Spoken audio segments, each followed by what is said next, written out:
Greetings and welcome to day 5 of the second leg of the inquiry into racial discrimination and discrimination in the advertising industry. So we are going to have our witness today, which is Sonke Gender Justice. Mpiwa Mangwiro from Sonke Gender Justice. Am I pronouncing your name correctly?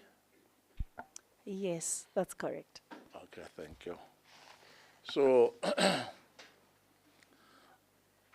the procedure that we are going to follow is we are going to have firstly the witness sworn in by Commissioner Sbanyoni. Then the evidence leaders from the Human Rights Commission will ask questions of clarification to the witness, and thereafter the commissioners will also ask questions of clarification to the witness. So before we can start, let me introduce the panelists to you. On my right-hand side is Professor Madlingosi from Wits University. And on my left is Commissioner J.B. Sbanyoni from the Human Rights Commission. And I am Bukankata Malachi from the Human Rights Commission.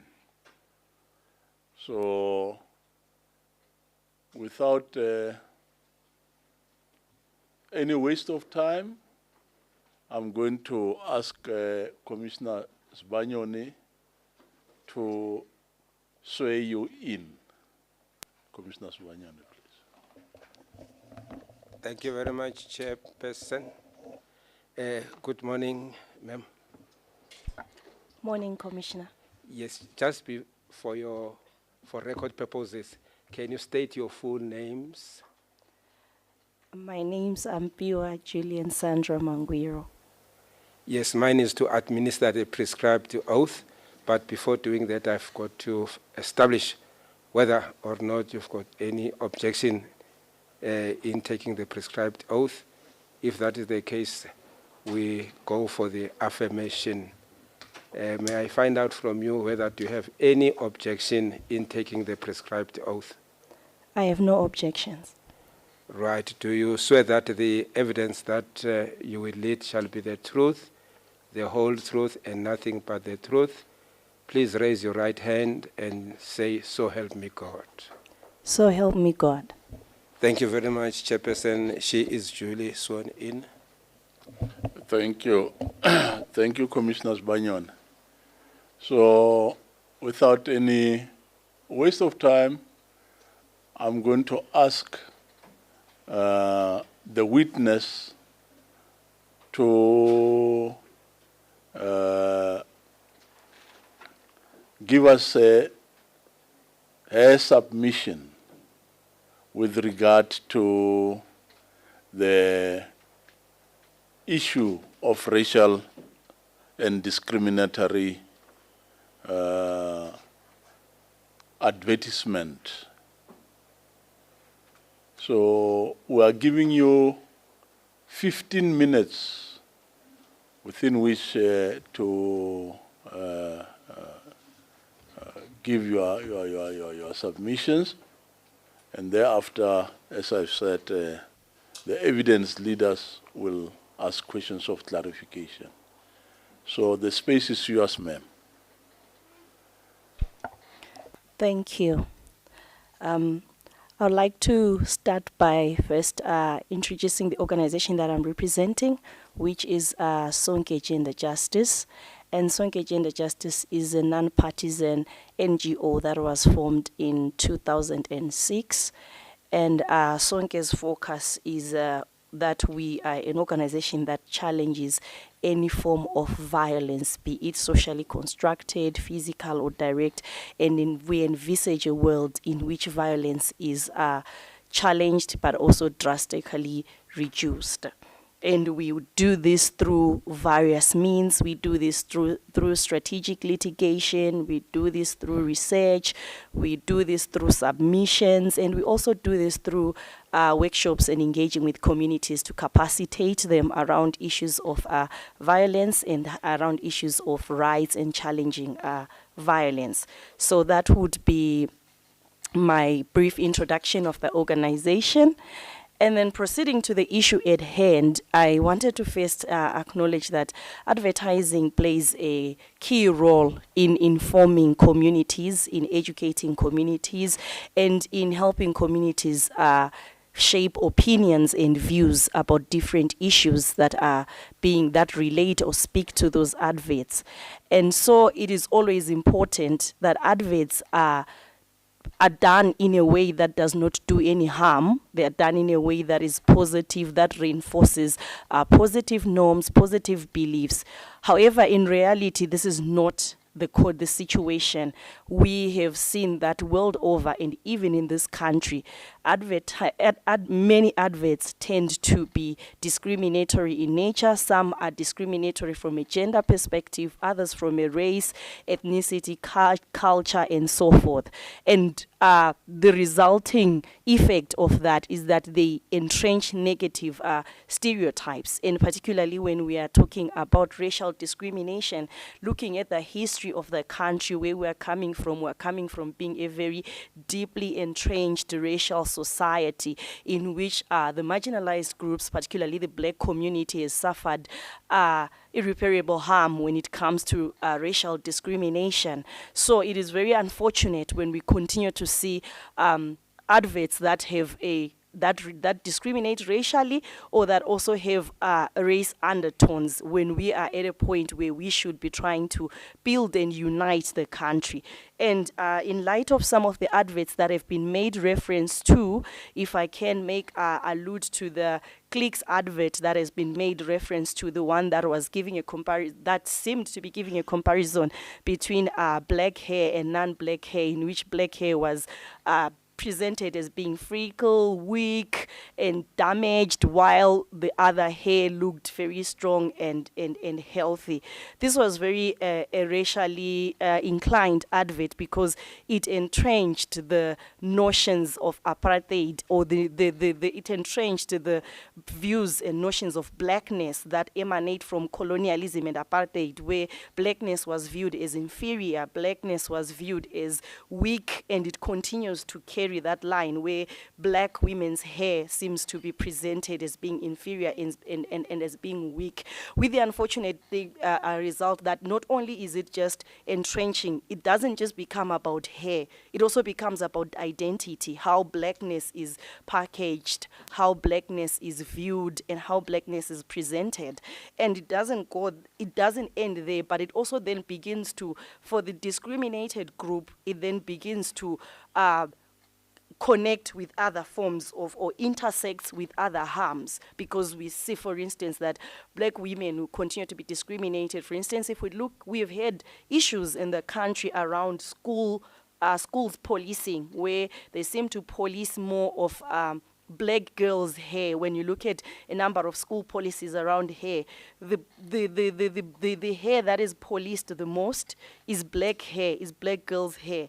And they're the ones who are supposed to straighten it, tie it in a certain way, which when you look at it aligns to the texture and look of if I may use this word, Caucasian hair. That's what it looks like. So it looks like black girls continue to be paralleled and continue to be policed to model their look and their appearance in line with non-black hair, and which is considered superior. So this is some of the, and then that also goes to their confidence. How does a black young girl feel and view themselves when they constantly see their hair, their look being packaged in a way that denotes inferiority, that also speaks to their confidence, that also speaks to their well-being? So when we see such adverts, it's very essential that they are addressed, and it's also essential that as a country we begin to think through mechanisms of how the advertising industry can be regulated in such a way that it does not do harm. Much as the country has the constitution that enshrines the freedom of expression, freedom of speech, this should not include discrimination, because then that also becomes a violation of the same constitution and other statutory provisions such as PEPUDA, which also are in line with the constitution. So it's important that and why it's critical that this regulation comes up is because this is not the first time, nor the second, nor the last time that we see such adverts that seem to have taken no thought or cognizance of the implications that they carry when they go out there. And I'm sorry is not enough, which often is what is given when advertisers are called out in terms of their adverts and the implications or all the problems that come with their adverts. At best, they just say, we are sorry, we were not aware. Then that calls for a need to ensure that there is the transformation that we're consistently talking about in the country. It also has to come up with mechanisms where we hold our duty bearers accountable, to say they have to be accountable to ensure that this happens, because and I'm sorry is not enough. The harm has already been done. How do we ensure that the private companies, the corporate sector, and all other duty bearers do not continuously repeat the same errors, banking on the fact that they will just give an I'm sorry, which does not speak of transformation or a recognition of their the harm and the damage that they've done. I think at this moment I'll stop here. Thank you.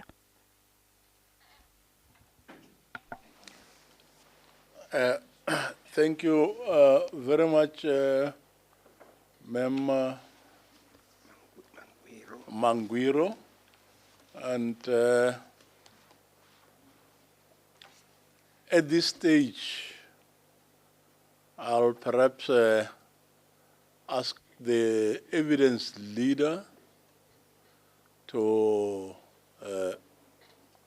ask the witness any questions of clarifications to her submission. Evidence leaders, please. Thank you, Chair. My name is Zamantungwa Mbeki from the Gauteng Provincial Office. I just wanted to touch on the work that Sonke does. You said that there's a lot of work and advocacy done around violence. Is there a connection, or has Sonke found a connection between the advertising sector and maybe its contribution to the perpetuation of violence or its reflection of violence in South Africa? Thank you, Zama.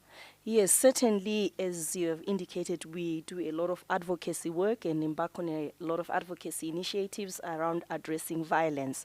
So what we need to understand is that violence takes different forms. There is structural violence, there's institutional and systematic violence, there's direct violence. So when you look at the advertising industry and its relationship with violence, there certainly are links. For instance, even looking at the clicks advert that I just alluded to, there is a direct link there between structural and cultural violence that is being perpetuated on a black woman's hair, on a black woman's identity. And the thing is that structural violence or cultural and institutional violence perpetuated for so long begins to also manifest in actions. It begins to also manifest in deeds. So this is actually a clear link of a form of violence that is embedded on a history that the country is healing from, that is still continually being perpetuated. But when we move also, when we look at advertising industry in general, you look at the alcohol space particularly, there's quite a number of links that can be drawn there between the advertising that we find there and its links with violence. You'll find that most often adverts that are marketing alcohol are embedded on a certain view of masculinity, where a man is presumed to be strong if they are consuming certain types of drinks, if they are consuming certain amounts of alcohol, and that kind of masculinity is in most instances a toxic form of masculinity, because when we look, even research shows that there's a relationship between violence and alcohol abuse. And in this country, in South Africa, we are one of the countries which has been shown to have a high consumption of alcohol, and there have been research that has shown relationships between alcohol use and gender-based violence, alcohol use and homicide. So this portrayal of masculinity that is heavily embedded on heavy consumption of alcohol or in consuming certain types of drinks, while other forms of drinks which are presumed to be weaker should be shunned upon, also definitely continues to entrench the violence, the notion of violence that we experience in the country. Based on that, why did Sonke write a complaint or submit a complaint to the Advertising Standards Authority regarding that advert, Grootman of Lighty? There was an advert, I think it came out a few years ago. What was the issue with Sonke with that advertisement? Okay. So the issue there was the way, as I have just alluded to say, first of all, we work to challenge violence, and also we are working in a space where we advocate for gender norms transformation as a way of addressing some of the structural and root causes of violence that we experience in the country. And as part of some of the harmful gender norms that we see in the country is this presentation of masculinity, where a real man is a man who can drink alcohol, is a man who can, in fact, take stomach more volumes of alcohol, is a man who, in some instances, portrays aggressive behavior and so forth. So this advert that you are, Grootman Lighty advert, was an advert that also we found to fall within the bracket of promoting toxic toxic masculinity, in that the advert was equating a real manhood to being able to consume high volumes of alcohol. Yet, as I spoke earlier, that there's been a demonstration even from research of a relationship between alcohol abuse and violence. So in that context, we found that this is an advert that is promoting high consumption of alcohol, yet we also know that we are in a country where we are experiencing or struggling with staggering levels of violence, particularly when we're talking about gender-based violence, when we're talking, and in many instances, that link of alcohol abuse and gender-based violence and femicide, etc., has been drawn. So that was our clear issue with that. Thank you. Should adverts, based on what you've just said, should adverts or should those in the advertising sector bear the responsibility or bear the brunt for this type of what, let's call it ethical or conscious advertising? Some might say that they are just reflecting what is already going on in society. So why is the duty on them, on the advertising agencies, on the people who own the brand, to make sure that these adverts, as you're saying now, that you deem to be wrong, that perpetuate harmful gender norms, why is it their responsibility to make sure that they're not put up? I think often we speak about something that we say corporate social responsibility. We're saying that these entities that advertise these products, these companies are operating in a society, in a community. So they have a responsibility to ensure that they do no harm in these societies, in these communities, where they are also making profit. It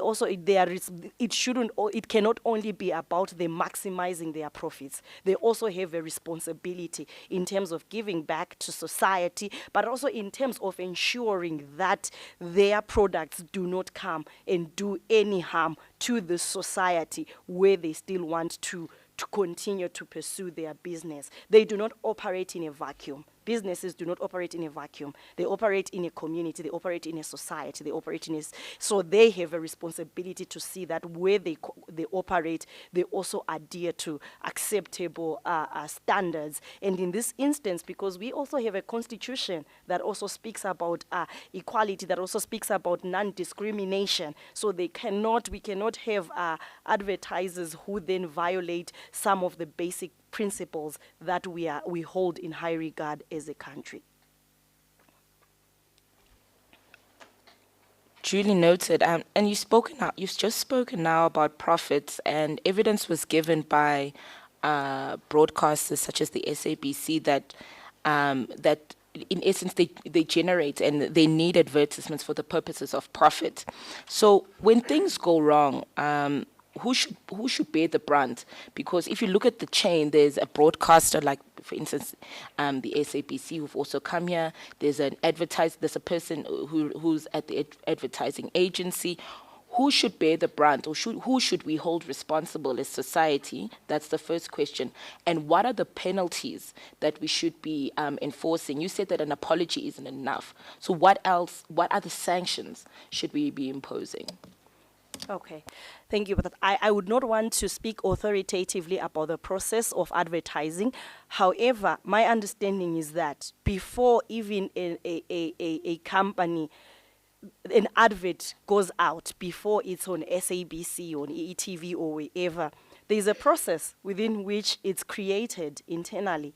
There's an editorial process that it goes through. There's the process where the company itself okays and says, yes, take this out, we want it. So then they cannot come out and not want to be held responsible, because throughout those processes, throughout those creative processes, those editorial processes, right up to the point when the advert is then or signed off to go out, they have had the opportunity to have reviewed, pause and think about the implications. And so because also ultimately that advert, for instance, is going to benefit clicks, it's going to benefit SAB. So they should be held accountable because it is an advert for their product, which is going to boost their profits. So they should be the ones who are held accountable to say, if you take out a product, if you an advert, or if you sign out an advert that has discrimination or discriminatory undertones in it, you will be held accountable.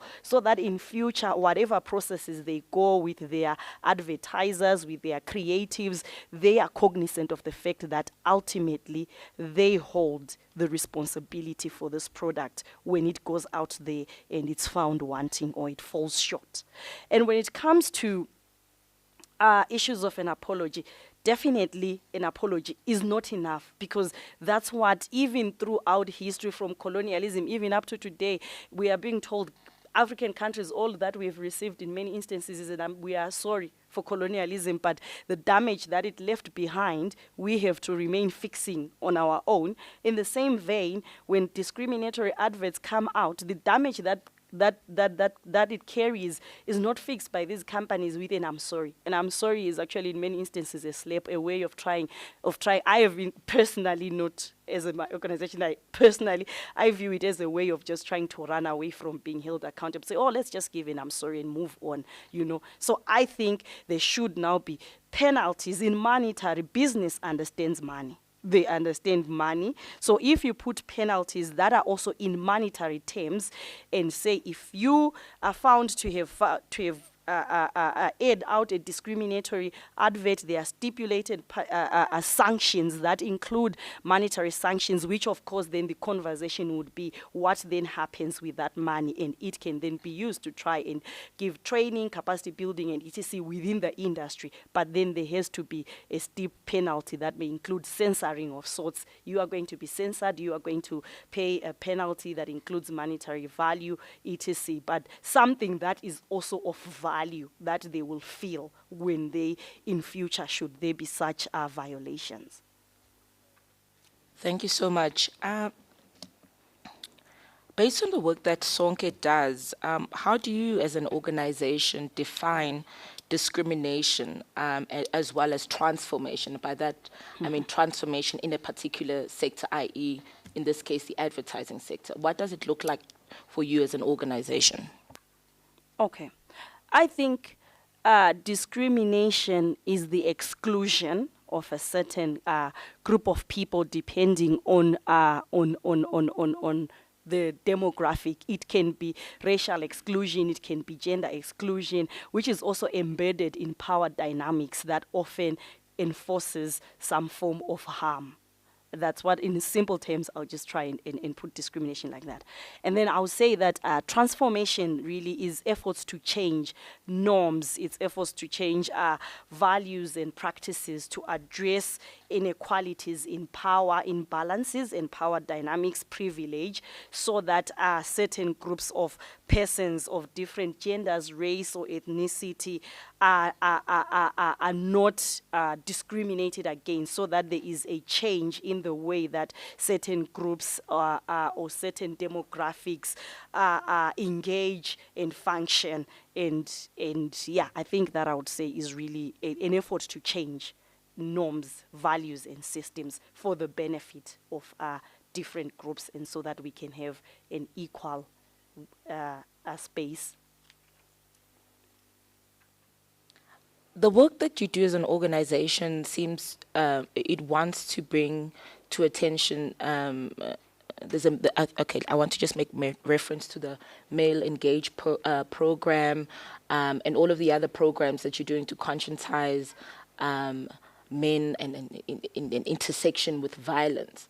Now, based on that and on the sector, on the advertising sector and other sectors in South Africa, what can be done to transform the sector more practically? Or maybe even before that, I should ask, do you think that the sector is untransformed so that it does need transformation first and foremost?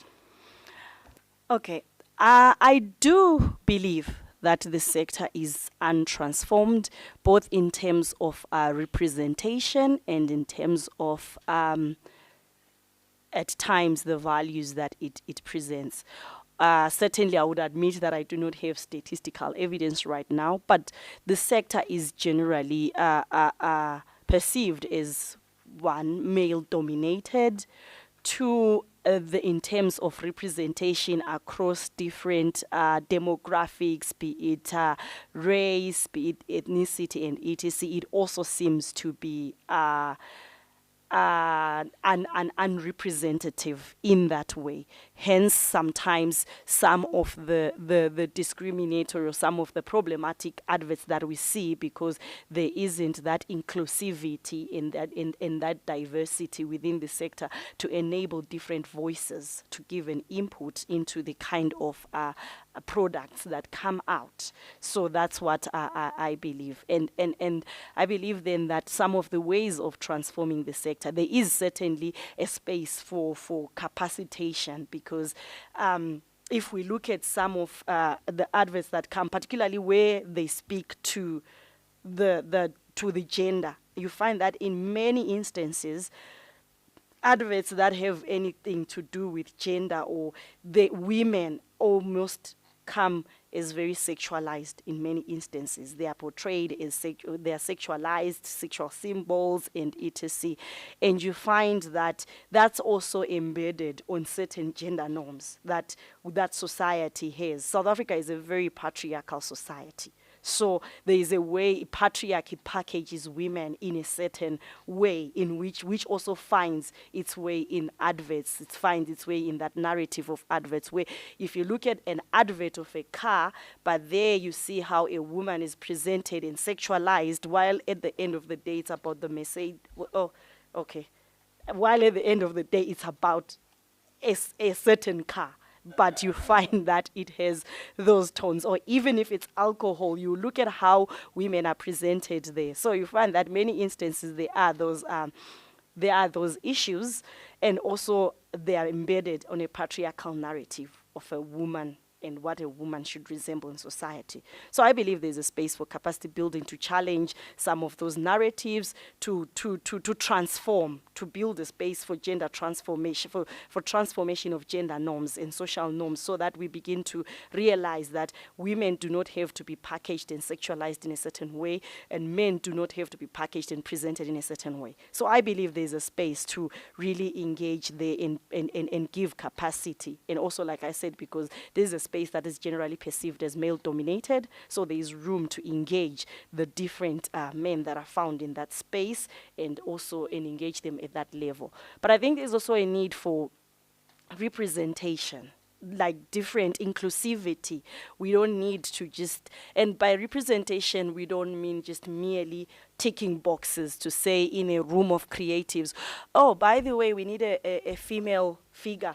Okay, Zama, come, you sit there, you'll be the female figure. In future, we'll just say, yes, there was a female representative. That's not what we're talking about. We're not talking about placeholders. We're talking about meaningful representation and participation, where different groups, diverse groups, are able to give input into that space, so that there's more representation in terms of even the products and the adverts that go out there. So I think those are some of the things that could be done.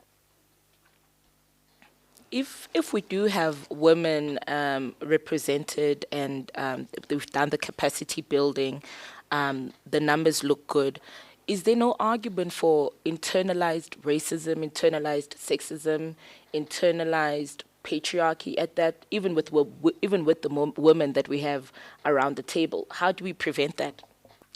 Yes, certainly there is, because we live in a very patriarchal society. So in the end, sometimes also the way that women are socialized into that patriarchy, and at times they find themselves in spaces where they also become instruments for perpetuating it, which is why we're talking about a more holistic approach, which really says the kind of capacitation that is done is not just targeting male figures, but it's more broad-based, so that everyone in the space has an understanding of what transformative norms and transformative practices, even within the advertising industry, should look like, so that even we're able to, because this gives a space to even challenge internalized values, internalized norms, to then say, why do we internalize this? Why do we perceive this? Why do we hold these type of norms, and to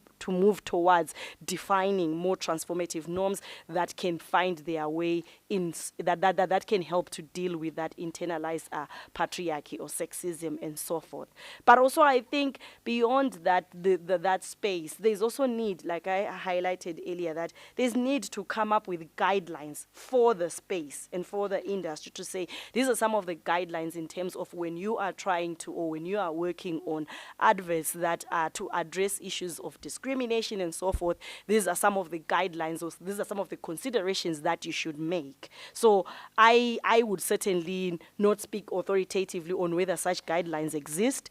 Should they exist, then there needs to be mechanisms in terms of trying to see how do these guidelines become reinforced. How do we ensure that we hold the advertising industry accountable to ensuring that they make use of these guidelines? Or where they do not exist, then there needs to be a process of starting to do multi-stakeholder engagements to come up with these guidelines that will help to, that can be used to then say, these are the guidelines in terms of the advertising industry addressing these issues, and should then they be found wanting, then I think that conversation around penalties and so forth would then kick in.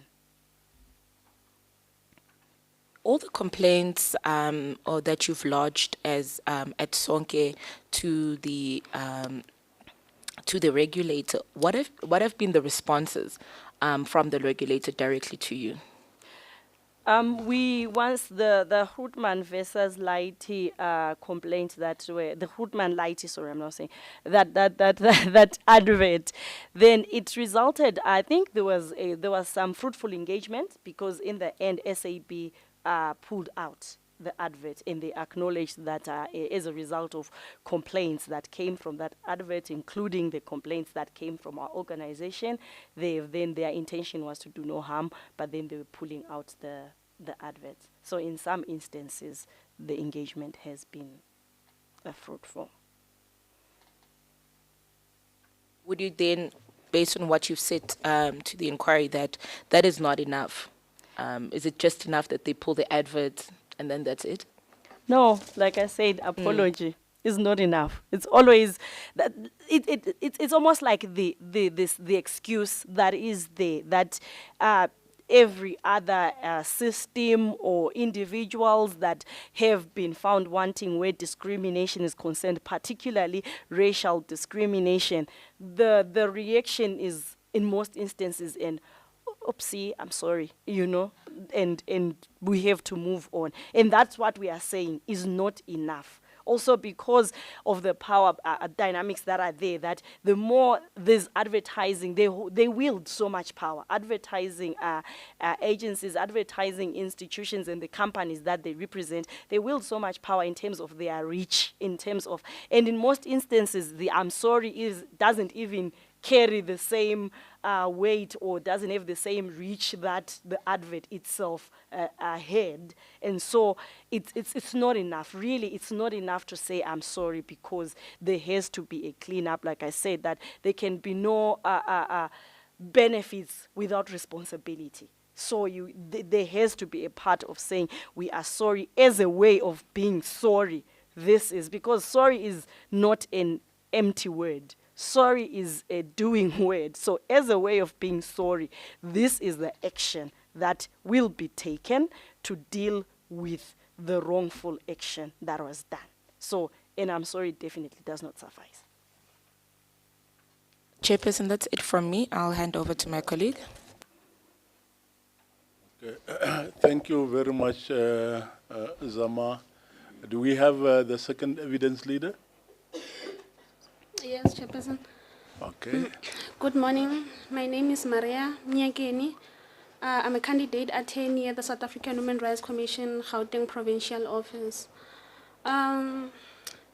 Ms. Mangwiru, you have given us a lot to reflect on. I only have one question for now. Okay. What can the government and the private sector, even the NGO, can do in order in order to get us where we eventually want to get in terms of diversity and equality? Okay, wow, that's a loaded question. There is, well, I'll just contextualize it to the issue within the advertising space. So contextualizing that, I think there are a number of things that can be done. First, I stand to be corrected, but I think the Advertising Regulatory Board is voluntary. It's not like people are not compelled to be, or entities are not compelled to be part of it. They join on a voluntary basis.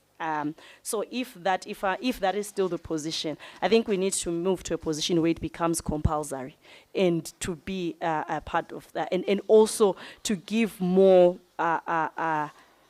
strength to the board so that it can be able to penalize and hold different entities accountable when there are violations. And also, I think what needs to be done also is to then engage. I think the private sector, like I mentioned, to say they are also a duty bearer. They also have a responsibility in terms of operating in a society. There is also, they cannot just be in a space where they're about profits and benefits, but they are not about giving back to that society, or they are not about abiding by acceptable guidelines. So I think there is a platform or an opportunity for engagement between the government, the private sector, and the NGOs to begin to identify some of the gaps that are in the space, to say, what are the gaps that are in the space where inclusivity and diversity is concerned? Because we cannot see, we will not have an inclusive and diverse advert at the end of the product if within the organization there is no inclusivity, there is no diversity, there is no equality, or there isn't even a policy that speaks to that.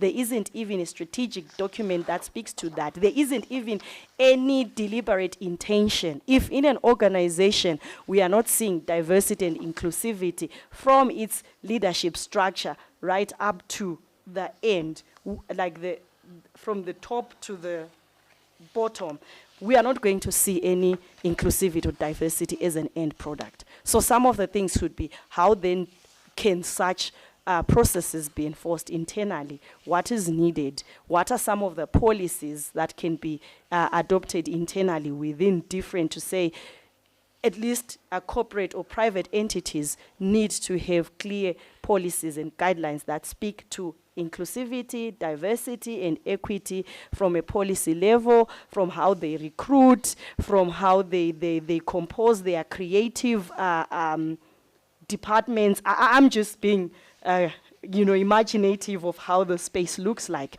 But then there has to be a deliberate intention of ensuring that inclusivity is embedded right within the structures of the organization, and also within the policies of the organization, so that we can progressively move to a space where even what organizations produce, be it from in products that they make, be it in the adverts that they make, they have that eye in that consciousness. So the government can also play a part in terms of regulating those contributing to how those processes are regulated.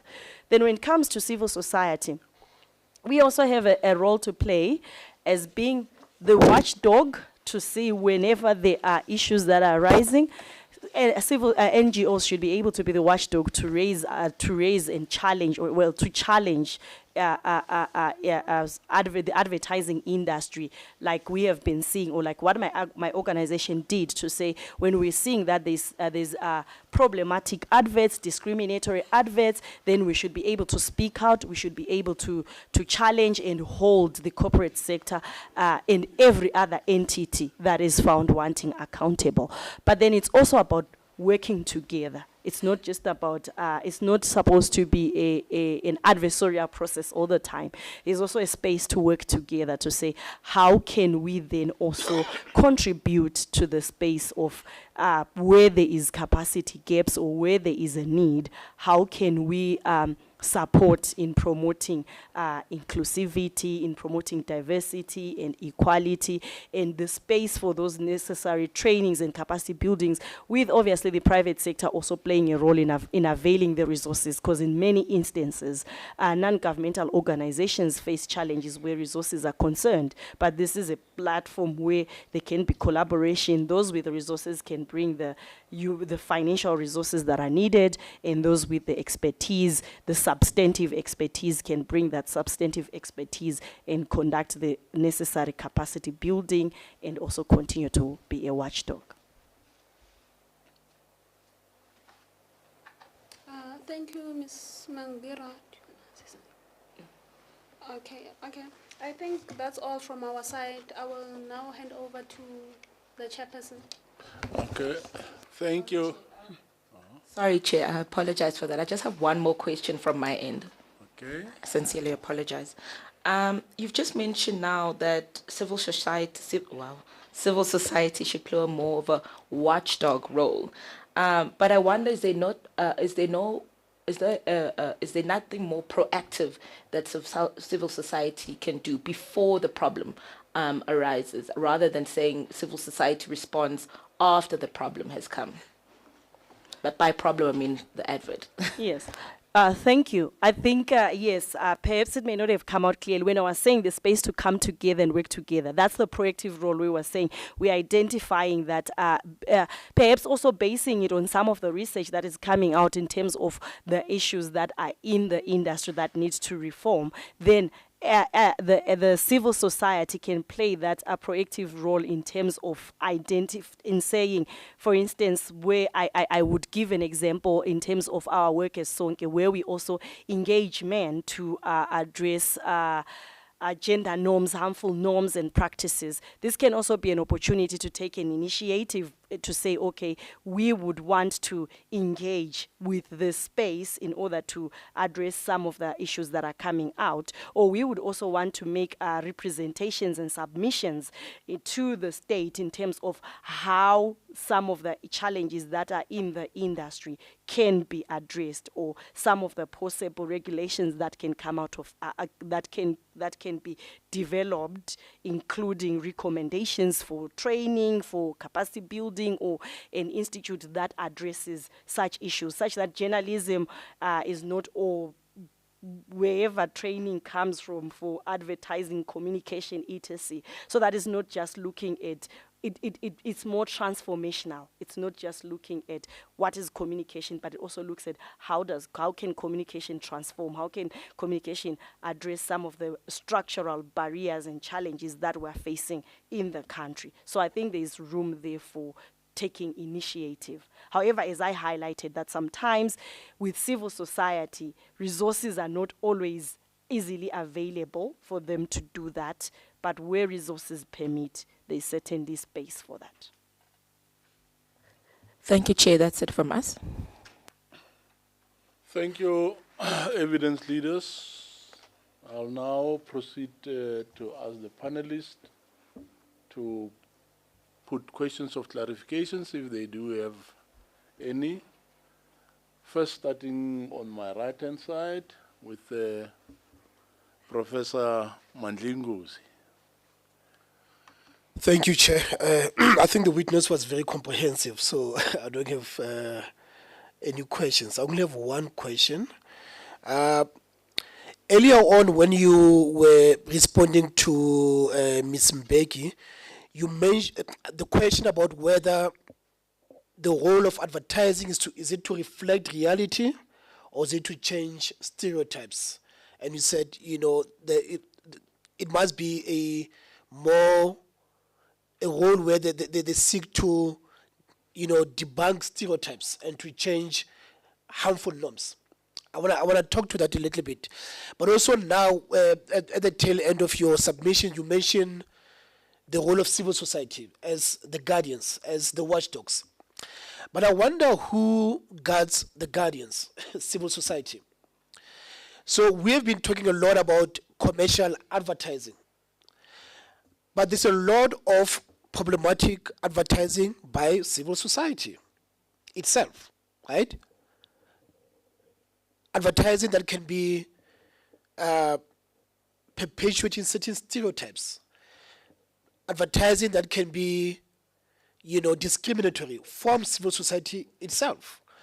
So some examples include poverty porn in civil society, poverty porn, where civil society, in order for them to, attract funding, tends to portray, people in a very abject state of poverty. Kids in Ethiopia, for example, kids in the informal settlements, that kind of poverty porn. Isn't that problematic? Also, you find instances where, certain NGOs portray certain people in passive roles, as if women are always the victims, right? Or sometimes you find misinformation and disinformation advertising from civil society, when they exaggerate the nature of the problem, where they lie about the impact that they're making as civil society. So I wonder how we should deal with that kind of offensive advertising by civil society itself. Have you seen instances like that of poverty porn, of misinformation, of disinformation, from civil society, for them to attract funding? And if that's the case, what can be done with non-commercial advertising that is also harmful? Thank you. Thank you. So yes, you're right that advertising that is harmful doesn't always only come from commercial entities. It can also come from other spaces, including civil society. So I think the issue really is not just about being civil society being this untouchable, sacrosanct entity, because they also are accountable in the same way that we're saying the commercial entities should be accountable to society, is the same way that we're saying civil society, they also operate within a space. They also operate in society. They also should be accountable, which is why I also alluded to the point where we need guidelines to say when it comes to advertising. So it can be it advertising that is commercial or non-commercial. There needs to be guidelines that deal with some of the pitfalls that you've highlighted, to say that it is important that it does not, advertising does not dehumanize, does not discriminate, because yes, there are instances when civil society has brought out these very dehumanizing images around poverty. While yes, it's important, I think sometimes because there is this issue of trying to balance where you are saying there is a problem. The problem is poverty, its lake, and here here are some of the evidence, and also because this becomes really a bigger problem that comes not just from those NGOs that are creating this, what we call the poverty porn, but it also comes from those that want to give funds, because sometimes these donors also say we want the evidence, and the evidence that they want in many instances is evidence that is dehumanizing, particularly to an African, because in most instances we are that face of poverty porn. So I think it goes beyond just these organizations to the but in the immediate, because now it talks of a whole big issue around how even funding should be decolonized and how to deal with people's respect, people's dignity. How do you handle? But I think if there are guidelines in terms of, even if you are going to say you want evidence to show that there is poverty, how is that evidence collected? What are the issues around consent, around dignity, that and how are they addressed? Because in many instances you find that even those faces that are used, there hasn't been consent in terms of how they are going to be used, where their images are going to be taken, how far they're going to be taken. So I think then it kicks in all those issues around dignity, around equality, around those protections. And if we have guidelines that really begin to speak to that, say, be it in the commercial or in the non-commercial space,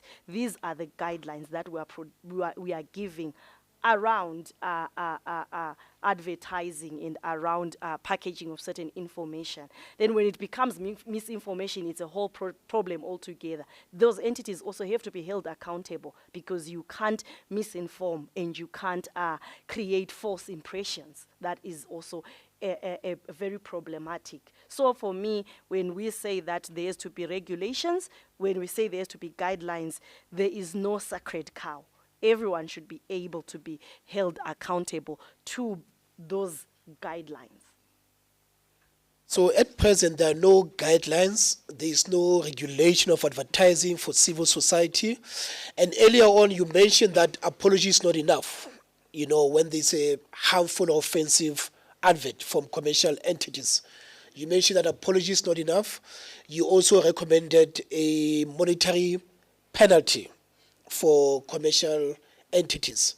What should be done at present today with, you know, problematic advertising in civil society? What would be some of your recommendations for our report? You've made very good recommendations for commercial entities, but what about advertising by civil society? What should be done in the context where apology is not enough? Okay, so I think also there is ways in which I'm not going to speak to heavy penalties in monetary terms per se for civil society, because understanding the nature within which they work, it's easier to prescribe that for commercial entities because they're in the business of making profit. But civil society are not generally, they are not in the business. Most of them are non-profit organizations. So they're not in the business of making profit, which may then mean that it will be hard for them to make those monetary provisions. But then they can be they can also then, for instance, have to go back into the communities wherever that harm or whatever, the demographic that is being affected by the harm that has been perpetuated by that advert. Then they would have to go back into those communities to try and make that harm, or to try and what's the right word? To try and compensate for the harm that has been done. For instance, if that advertising is also presenting women in a very passive way and all, then there is need to come back and address and come up with representations that are going to address those harmful norms that have been portrayed through their advert. They need to take the responsibility to then say, we will go back to the society, to the communities, and re-engage and address this and address exactly why this representation was problematic and how this representation should be challenged, as an example. Thank you, Professor Madlingozi. Commissioner Sbanyoni, do you have any questions for clarification? Yes, Chairperson. Please. Thank you.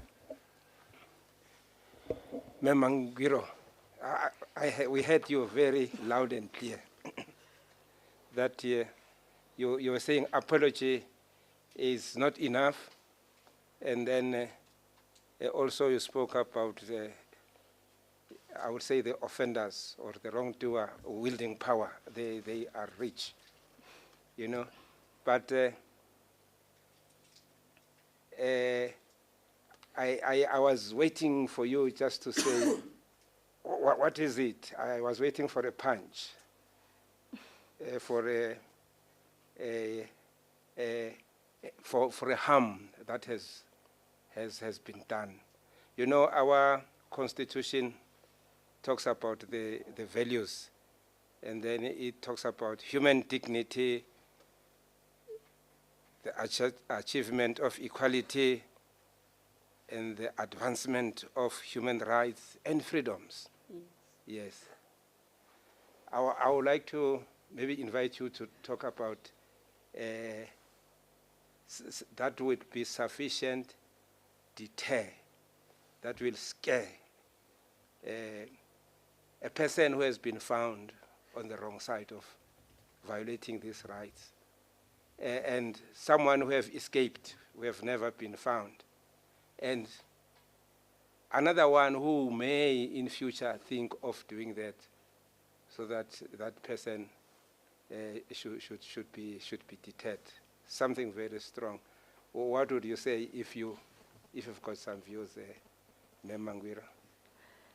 Just to be sure, Commissioner, you're asking me what some of the deterrents or like what should the penalty really look like for people to be afraid, or to people to refrain from engaging in such discriminatory and harmful practices? Absolutely. Just an example of something that will deter.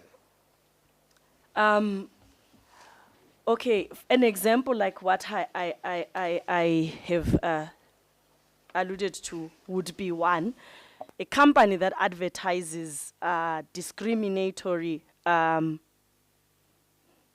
adverts that carry discriminatory narratives, that carry discriminatory undertones, can be penalized to, or to even fund an initiative that is directly challenging discrimination or working in a particular space where perhaps issues around discrimination are very topical or a hotspot. Then they will be challenged to specifically avail resources that will fund a clear initiative that is working on that and be part of that process, in addition to the penalties that they will be made to pay. It's hard for me to put a figure on the amounts, on the penalty amounts, because if I just say, for instance, they are made to pay 100,000 rands for argument's sake, what about a company whose turnover is about 20 billion a year? What is 100,000 in that instance? It may seem like a song to say, okay, we've just been slapped with 100,000. So I think that penalty is at this instance something that would be hard for me to stipulate a specific amount. But what I'm saying is, can there be specific monetary penalties attached to that? Secondly, can that company be engaged or involved in initiatives that directly address the harm that their advert was perpetuating? So if it's an advert that was perpetuating gender discrimination, then they have to fund an initiative that is addressing gender inequality in the country and that is trying to promote equity, in addition to the money, so that they will also be involved in the process of doing that. That's something that I can just think of, but there may be a whole lot more penalties that can be put in place. This may also include them committing to taking their staff to undergo specific training that deals or that addresses the racial discrimination, that addresses gender inequality, so that they are also, because this is not just about slapping them in the face, but it's trying to say, as a solution, how do they then go forward so that tomorrow they don't give us another discriminatory advert or product, because it's also work for society to be always on guard, be it civil society, be it community members. It's also work to be always on guard, trying to look out for which companies advertised what is the problem again this time. You know, it's not work that is often remunerated on anyone who becomes a whistleblower or who becomes a complainant in most instances. So companies should also feel the impact of their actions in that way. Yes, as you can see, I'm nodding while you are speaking.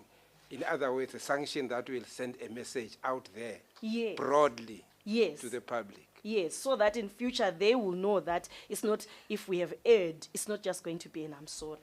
If we have erred, it's not just going to be some money. If we have erred, we are going to carry the responsibility of being part of the solution. It's not only going to be our money or our I'm sorry, we are also going to have to carry the responsibility of ensuring that we deal with the harm that we have perpetuated.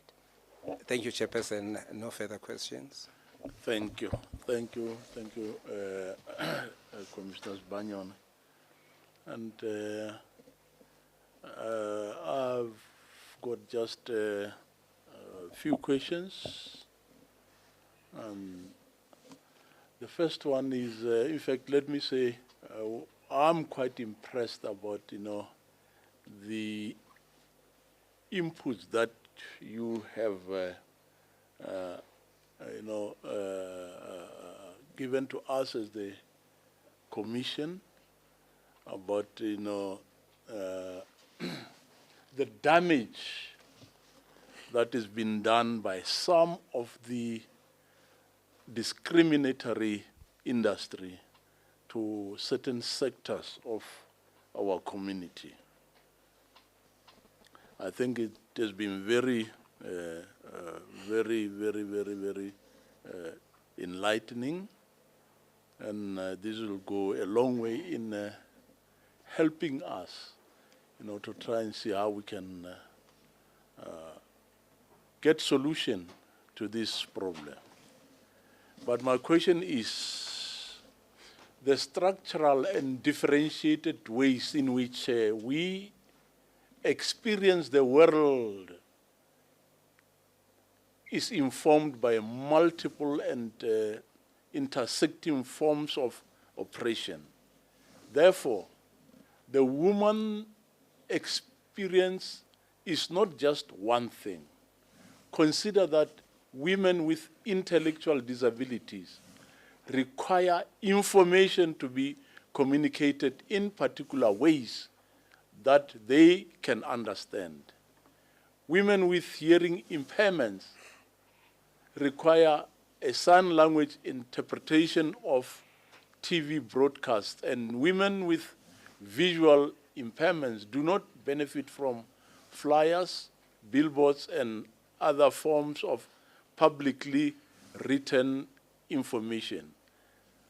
How can we take your recommendations about promoting positive views about women forward in a way that does not essentialize the woman experience, but takes into account the different experiences of being a woman in South Africa?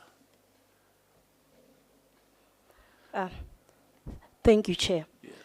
So you have rightly pointed out that in many instances, discrimination does not only perpetuate one form of harm, it intersects with other forms of harms. And you have also unpacked the fact that certainly as women in South Africa, we are not a homogeneous group. We are a very diverse group, so that you find that sometimes, as you have said, that a woman who has visual impairments or who has hearing impairments, there will be a number of intersections there in terms of her vulnerability as compared to a woman who may not have those impairments. So it's also important, I think, when in general communication is being conceptualized, or if communication is being done, to be cognizant of the fact that it's being sent to an audience which is made up of different people or people who may have different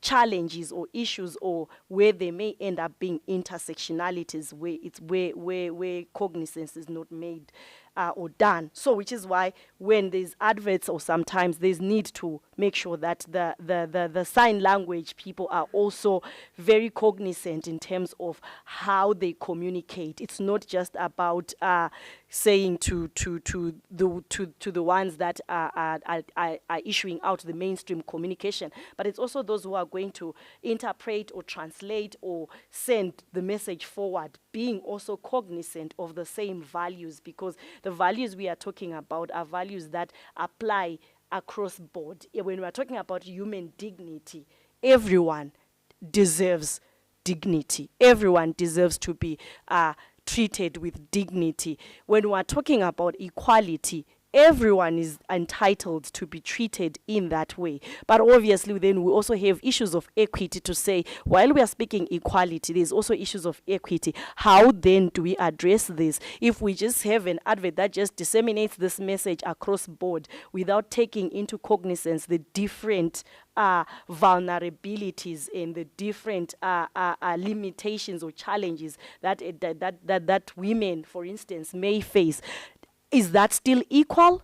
Is that still human dignity? Or is there more that needs to be done to address the intersecting vulnerabilities of one group to make sure that we bring them to the same level as the others? So I think it's about being cognizant of the fact that when we are saying these values that we're speaking, they apply across board, and what needs to be done to take cognizance of those intersectional vulnerabilities, those intersectional discriminations, because sometimes the discrimination doesn't just take one form. It begins to take, when it intersects with another vulnerability, it takes another different form, which may create a whole new harm altogether. So it's about being able to be cognizant of those intersectionalities. That's why I spoke of inclusivity, because inclusivity is now saying, let's be as inclusive as possible of the different entities or the different groups that come here,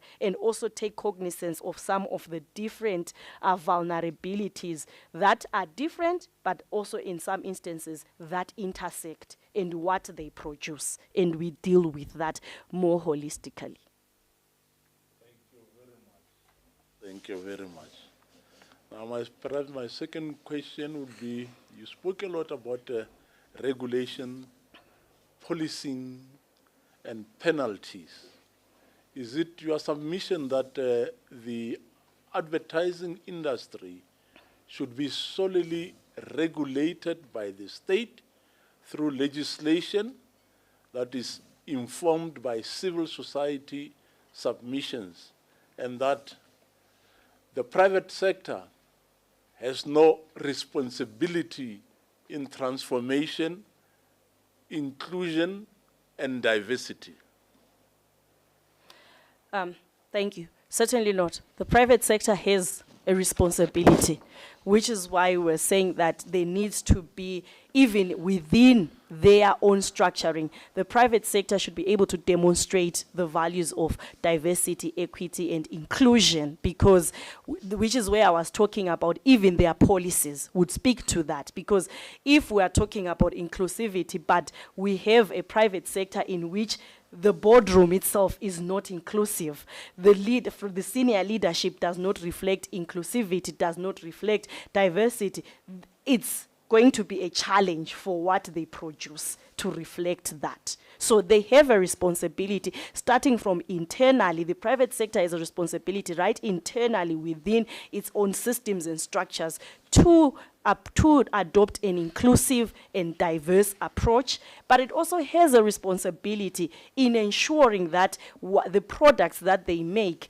are also incorporate diversity, they incorporate inclusivity, but in particular, they do no harm. Because even though there is the issue of freedom of expression, like we have said, freedom of expression does not come with discrimination. There is a responsibility. There is no right that is constitutionally given that does not come with a responsibility. So if you have a right to have freedom of expression, it also comes with the responsibility that ensure that your expression does no harm and it does not discriminate, because the moment that your expression crosses that line and discriminates, then you are in violation of another fundamental principle that is also constitutionally enshrined.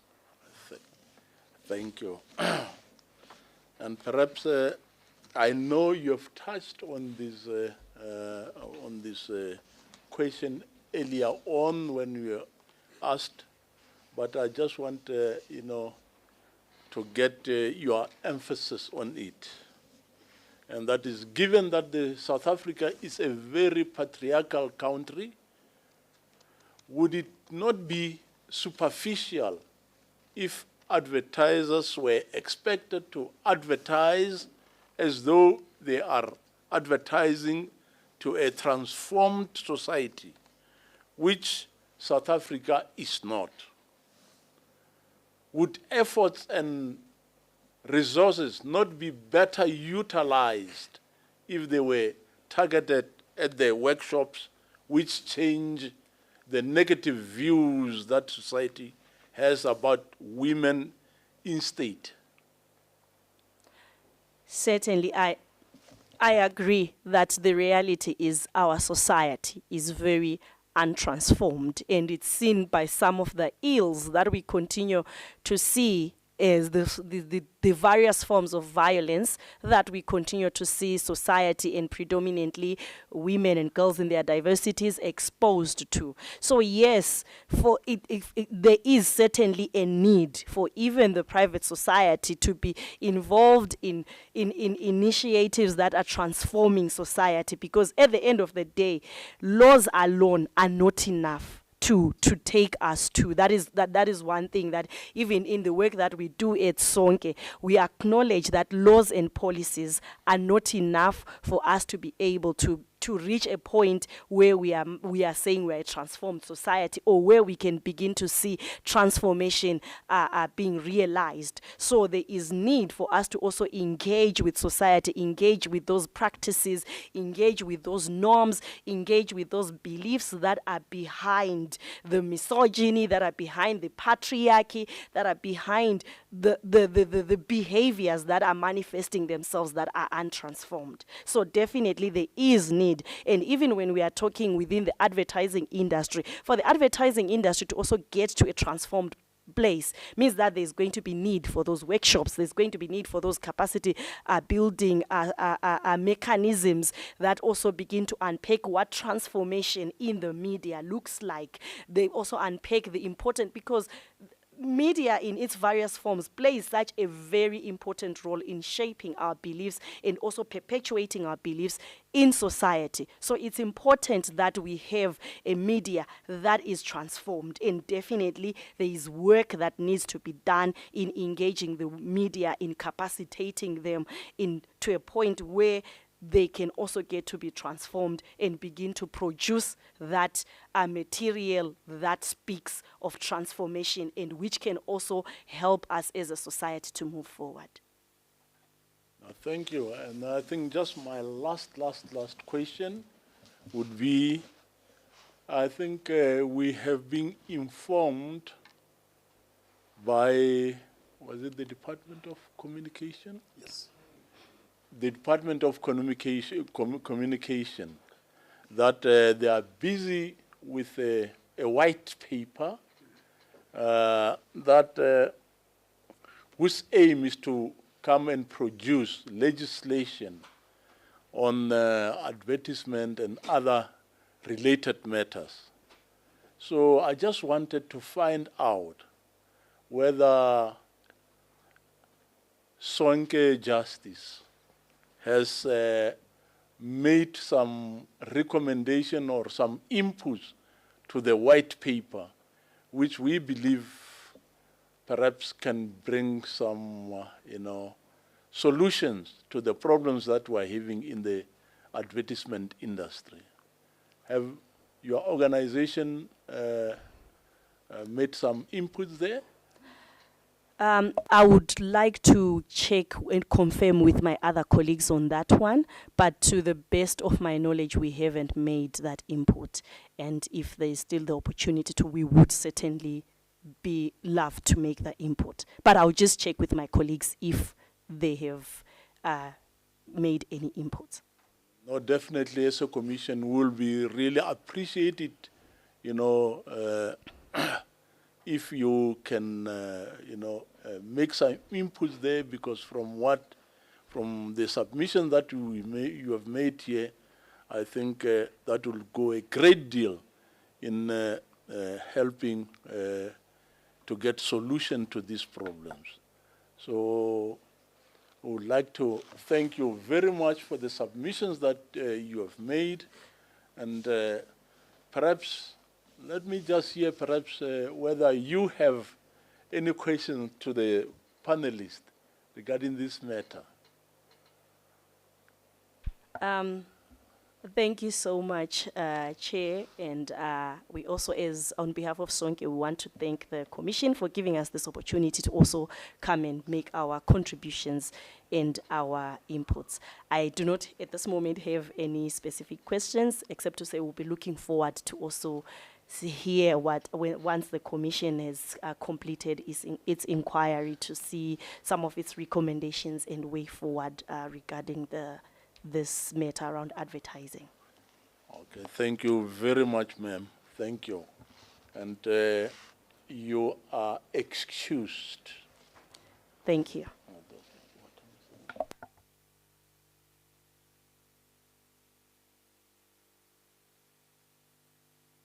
Three, shall we please are we going to take a break now?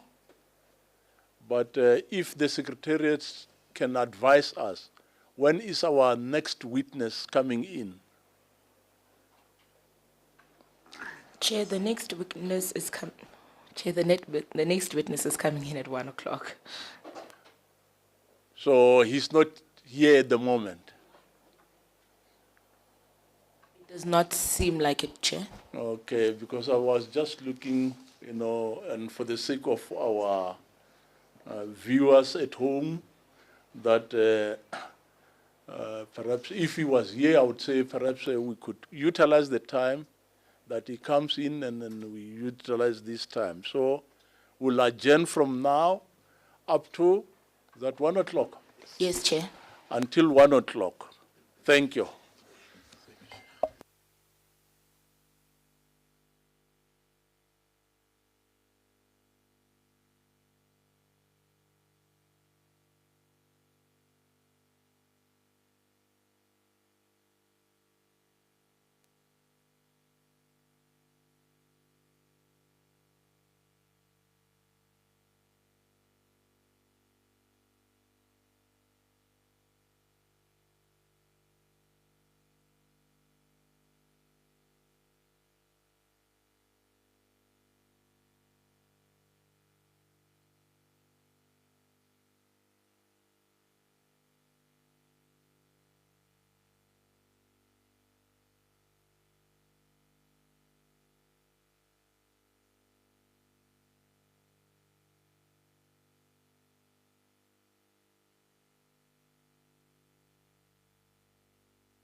to start now.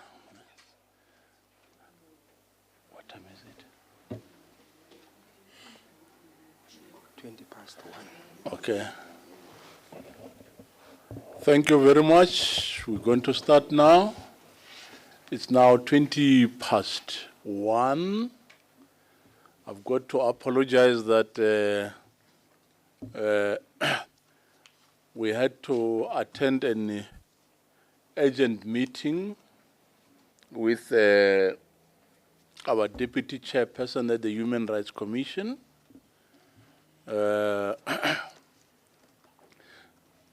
We had initially thought that we'll start at exactly 1 with our last witness for the day. So, for the benefit of our witness, the protocol that we're going to follow is, I'm going to ask Commissioners Banyoni to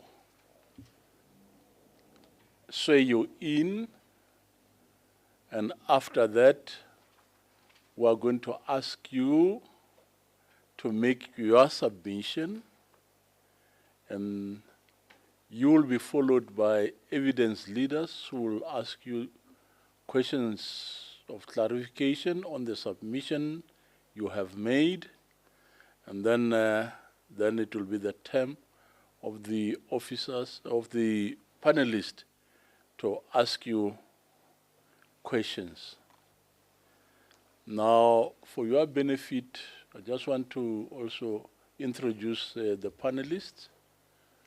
On my right is Professor Madlingozi from Wits University, and on my left is Commissioner Banyoni from the Human Rights Commission, and I am Kankatla Malaji, also from the Human Rights Commission, and then I'm chairing this commission, the inquiry. So, without any waste of time, I'll ask Commissioner Banyoni to have the witness sworn in. Thank you very much, Chairperson. Good afternoon, Mr. Mkwanaze. Right, and then just for record purpose, will you please state your full names and surname? All right, my name is Ivan Mkomazi. Ivan? Mkomazi. Or Mkomazi. Right. There are 2 ways of testifying, either by way of a prescribed oath. Some people do have an objection in taking the prescribed oath, and then we revert to an affirmation. And then I must find out from you whether do you have any objection in taking the prescribed oath? What does the prescribed oath actually detail? The prescribed oath details that what you are going to tell the inquiry is the truth. Okay. And then some people do have an objection based on religious grounds to say, no. in my denomination, we are not allowed to take an oath. All right, I don't have any objections there. That being the case, will you swear that the evidence that you will give shall be the truth, the whole truth, and nothing but the truth? If that is the case, please raise your right hand and say, "So help me God." So help me God. Thank you, Mr. Mkomazi. He is duly sworn in, Chairperson. If you may also, having stated your name, indicate your organization or your institution that you are representing. All right. Okay, like I said, my name is Ivan Komazi. I am a lecturer at UNISA's Department of Communication, and I am currently enrolled for a PhD with Vega School of Brand Leadership, focusing on branding and blackness. Thank you, Mr. Mkomazi. Uh, I'll then proceed to give you an opportunity to make your submission to the inquiry. And we'll appreciate it if you'll keep it to 15 minutes if possible. All right, see, I'll try my best. Okay. So like I said, I'm enrolled for a PhD with Vega School of Brand Leadership. I am currently studying a PhD in Blackness and Branding. So from my PhD, the idea is to abstract at least 6 peer-reviewed academic papers. The one that I started working on, which I've just presented recently, was termed A Representation of Black Women in Brand Communication Messages. Why do brands actually get it wrong? So this is not a conventional study in the sense that, in management studies, there aren't so many hybrid model, but for the purpose of the study, I chose not to follow a conventional management study, but I focused on ensuring that I follow a hybrid mold. So the theory, the practice, and the production of knowledge, therefore, is actually interdisciplinary. So the concepts that I attempt started with Blackness. So, and I take this from Du Bois, and I explain the term Blackness as Black people's way of thinking, of knowing, and of doing, basically the lived experience of Black people. And I define the term woman, a female associated with a particular occupation, place, and activity, and what branding actually means in the context of the study, which is all the goodwill created by positive experience of client with the organization, its production, its channel, its stores, its communication, and the people. And the process in unpacking all of this is a decolonial frame. The entire PhD thesis actually follows a decolonial paradigm, which is promoting another way of thinking, another way of doing, and endorsing Africanism in this particular perspective. So what is the main thesis all about? So generally we're saying that the world is anti-Black and very much anti-women because there's a growing proposition of marketers losing connection with Blackness, particularly Black women. And the idea is that if marketing and branding and communication industry as a whole starts understanding Black women, perhaps we could see a change. The purpose of the study is to at least try to equip marketers or to caution them with a scholarly way in which they could actually perhaps start to put into place in order for them to authentically portray Black women in brand communication messages and ultimately connect with them. We're proposing a framework that will be strategically assisting brands with connecting with Black women, and the method of inquiry was an indigenous ways of conducting research, which is again, qualitative exploratory indigenous ways, but with a more focus on decolonial stance. And the focus obviously is the representation of women. So what is the main argument? So the main argument is that brands fail to meaningfully express Blackness through brand communication messages. This is done advertently or inadvertently, and they perpetuate anti-Blackness, especially towards Black women. This study argues that brands should employ the strategic principles of emotional branding and Ubuntu through emotional branding in order for them to ensure that communication messages meaningfully portray Blackness. In the context of the study, we focus, like I said, with 3 contexts, such as Blackness, women, and branding, with the focus of understanding why all of this is important. So we first unpack why decolonial research and why not a normative qualitative study. And then we're saying that decolonial research is because it's going to assist us in ensuring that the researcher's interpretations are derived from a local experience and indigenous ways of thinking, and also preserving indigenous intellectualism. And the path here thereof is to promote freedom and another way of thinking, particularly understanding the lived experiences that are ignored when it comes to Black women. Why Blackness? We term Blackness, like I said, from an anti-Black world, because of then we say that the world is anti-Black because of often when you look at things, the harshness always comes to Black people. So the black identities, the culture, the speech, fashion, music, and body are always under scrutinies. And there isn't much humanization. We call it, there's a lot of dehumanizing of the black ideology. So we then argue that, you know, blackness should be humanized, and the black voices of black people should actually be elevated, because of currently the literature neglects to focus specifically on that particular phenomenology. Honing into the Black Lives Matter that actually, you know, just was very rife on the social spaces, we use that as a way of showing how black women and black people in general, but for the purpose of the study, we specifically honing to black women, are fighting for their voices to be heard. Why women? Women rights activists actually fight for equality because of there's so much rape, abuse, and objectification and oppression. Discrimination that's often disguised as a woman issue. So we also argue that there's a need for major shift in perception as a societal issue that includes women and women's rights. This societal issue involves various forms of victimization amongst women and girls, with black women being at the receiving end of harsher brand communication messages. But why is it particularly important in the branding space? Because of branding contends that consumer must develop a deeper, long-lasting, and strong brand attachment when their experiences are actually considered. That is very important for brands to actually consider the experiences of the people whom they're actually connecting with, in this case, consumers, right? So does all the touch points from advertising space to the in-store experiences need to be very fruitful and engaging in this particular context.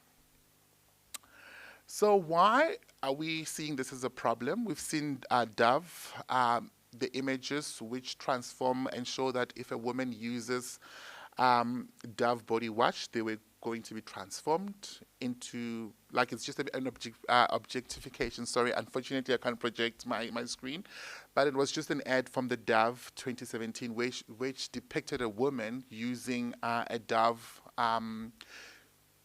shower gel, so to say, and then as they unwrap, they are actually white women. We recently saw the Clicks and the Tresemme advertisement depicting women as frizzy and dull, and then black women's hair rather, dry and damaged, whereas when we look at the white counterparts, the hair are seen as normal and they are fine and flat. The third communication messages which were actually analyzed here was the one that we saw Gareth Cliff hosting in his show, The Cliff Central, sponsored by Nando's, in conjunction with the DA leader at that point in time, Mr. Steenhuisen, telling the black woman that her experience were anecdotal, and as a result, nobody cared about this woman. And we see an image also projected of a young black woman in the middle of two white men who are actually dominating. Then, what is a problem statement? We then say that blackness is dehumanized, blackness is ostracized, alienated, especially in communication messages, leaving black people to be alienated, hurt, and mocked, not to forget that they're mostly humiliated. Black women actually are at the receiving end of harsh brand communication messages, as I've just explained, the three advertisement or communication messages that are actually analyzed, and in most cases there are no consequences for those who are guilty of mistreating black people generally. So this could be as a result of the lack of understanding black women, and because there is little literature on how to market blackness, particularly black women. In most feminist studies, you see how feminism is actually approached, but there is little experience of the black experience in this space. So thus the purpose of this study was to continue the process of decolonization in this purpose, exploring the strategic principles of branding strategies to ensure that communication messages meaningfully portray black women. So for the purpose of the study, the theoretical framework that was used was Ubuntu, to dwell on African values, African experiences and practices, and again giving power to the people, where we find the affirmation and the bond as a central love of ensuring that people are actually understood. The key concept is that branding as a way of forming relationships and connecting should be very central in the scope we're used with radical love, because from a radical love stance, we come from a sense of understanding and guided by love and the principles of treating people with respect. It is through then, as a researcher, that we then believe that when we use radical love, we'll be able to connect, more particularly with blackness. The methodology that is used for this purpose of the study is because there isn't any paradigm that actually exists in the decolonial world. We then actually looked at borrowing from decoloniality and indigeneity in order for us to really understand the attitudes that could be used to build a pragmatic position for the purpose of this research. The nature of this study was exploratory, qualitative, and as a researcher, ensured that there was an in-depth centricism, was as naturalistic as possible in order for the researcher to be flexible and adaptable. We used a lot of reflexivity. So the sample of the analysis, I made sure that it was purposive in a way that I have selected the 3 brand communication messages that went viral on Black Twitter, specifically in South Africa, and all of these trends should have lasted for more than 3 days. All of these also should have went past traditional media and garnered a lot of end media. All of these 3 communication messages were actually reported on the news, newspapers, Twitter, all over the show. So in the process of information gathering, as a researcher, I have to actually ensure that I'm following an emancipatory process using an Imbadu Ekaya, which actually again dwells on the women's experiences in which we are then going to be analyzing. Because of what Imbadu Ekaya does, it centralizes the whole information gathering and analysis frame with love and the content analysis in order for us to really analyze the process of humanizing oneself. In which way could the brands actually humanize oneself in order for us to create a sense of home and belonging? All of the data collection process was actually from compassion, bond, love, and ultimately connectedness, and very much so an analysis of indigenous expressions and experiences. The study was the communication messages. The communication messages were actually analyzed using semiotic analysis and storytelling in order for one to really understand the content specifically and the narrative that was driven by these brands, if at all these brands actually responded to the harsh criticism, because of often the brands did not actually respond to the harsh criticism. Right. So the researcher then went on Twitter in order for the researcher to really analyze how Black women feel that they have been represented on these particular brand communication and what the issues were and their dissatisfactions were regarding these particular brands. An analysis of Imbadu Ekaya, focusing specifically on semiotic analysis and storytelling, actually deduced the following. In the context of why do brands get women wrong, we find that there is a lot of transformation that still needs to happen, at least, subjectively so, because of these has not been fact-checked, because of it was just a decolonial analysis of the information that's already, available on social media. The issue of transformation came up tops, and it was discussed that there is a lack of transformation in aid agencies generally in South Africa. And Black women feel that if their voices were represented based on the people that work for these particular ad agencies, they would then be best understood, and their voices would be represented in a way that, scientifically and rightly, so to say, gets them. We find there's still a lot of stereotyping, although South Africa should have actually been transformed, and there's a lot of ways in which one could have done so. We find that the people that are responsible for this brand communication messages are not actually in tune with what is happening on the ground. We find that there is a lack of, there's a lack of research that one puts in the context of understanding Black people, particularly Black women. And we find that advertising agencies, obviously being in cushy offices in the likes of Johannesburg East, Johannesburg North rather, they do not actually go and on the ground in order to speak to the people and actually depict the reality of black women on the ground. And as a result, the stereotype that actually exists from 30 years ago is still the one that is still carried on because of this lack of insights that totally gets black women and the women experiences.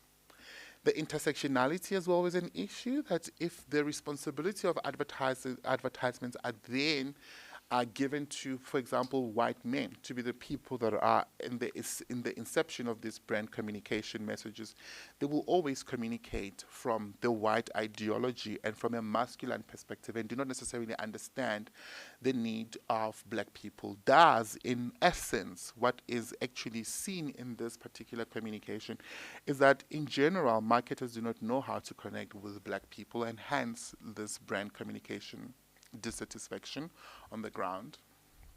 Right. So what must we then take away from this particular study is that brands should now start to follow a meaningful approach, discard stereotypes. If they do so, they will be in a better space to create authentic messages that will result positively and actually maybe perhaps get a reaction that is liking towards them. Transforming the communication industry, the brand communication and advertising, and making more inclusive communication is very important in getting black women right. So when we look at inclusivity, perhaps that could be a channel that is used to ultimately just get black people. The limitation of this study, like I said, is very subjective in nature, although we've used trustworthiness element from a researcher perspective in order for them to really look at the credibility of the information that's on Twitter. And the limitation thereof, obviously, because we focus on the messages specifically posted by the users in a case where the brands have not communicated anything in this particular respect in order for us to analyze. And we do believe that the South African black Twitter space is very unique because of its very elaborative. Does the data in this particular space can just be very huge? Does the researcher needs to really look at all the time at the messages that specifically focus on black women? And yeah, that's it for this particular paper. Thank you. Thank you very much, Mr. Mkwanazi, for your very enlightening contributions and input to this very important,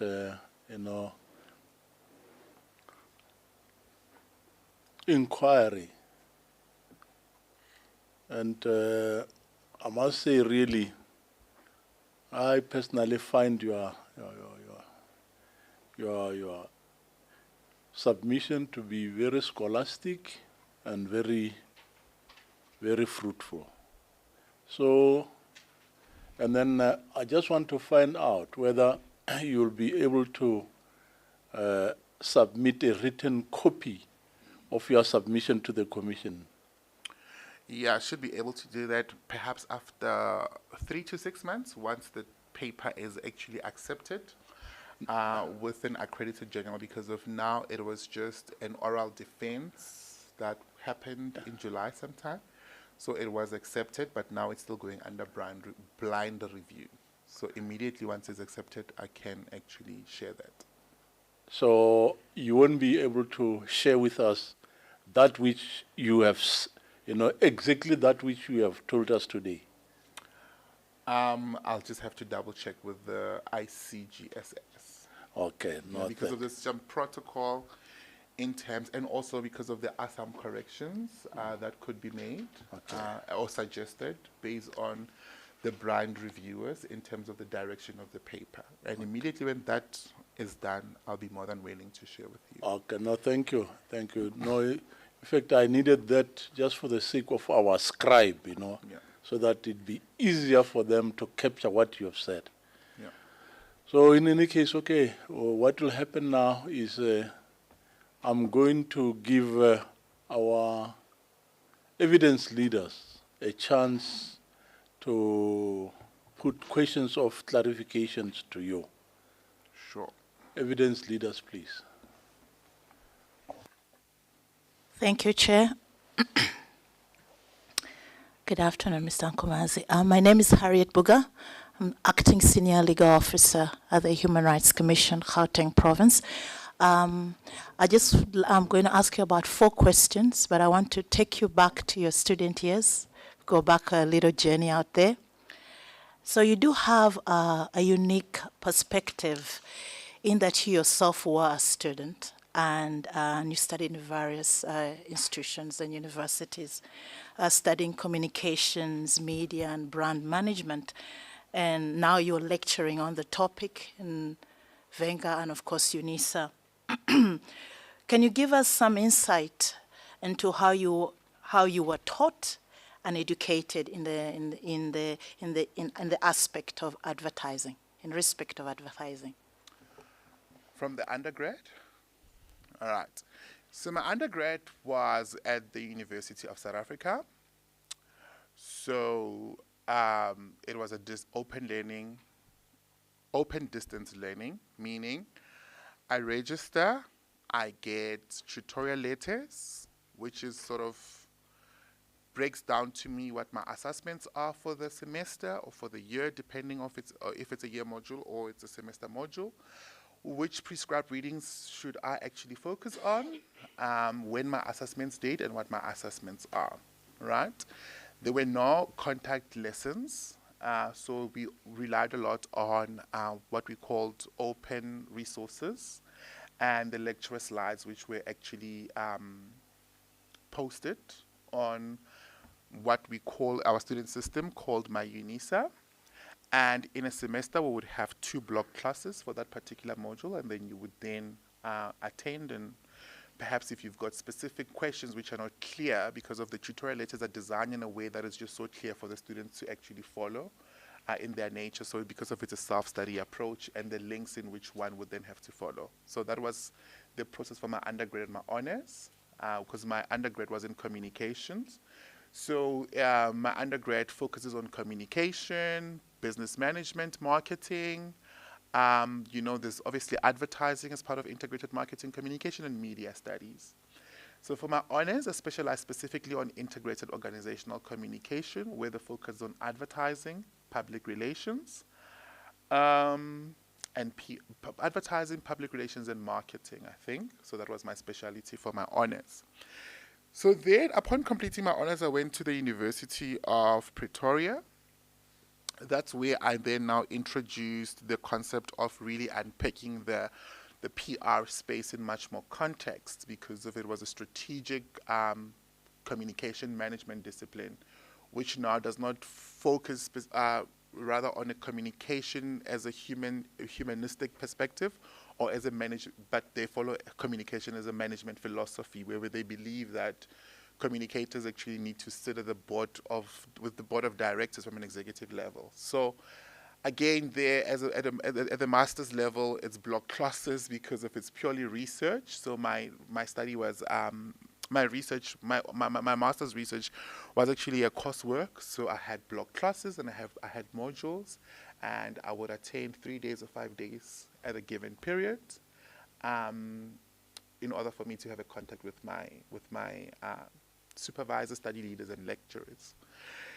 Then upon completing my master's, that's when I joined after the University of South Africa. Then I did a lot of short courses introducing to the brand space, because that's my interest.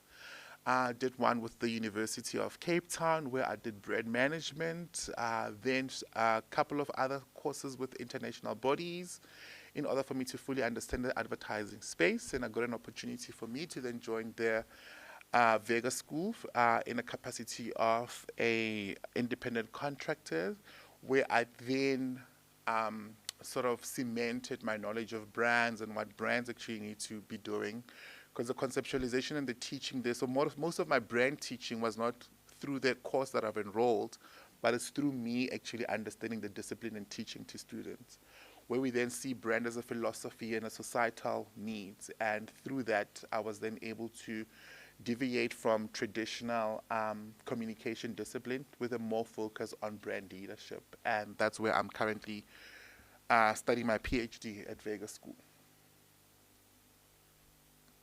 Thank you for that.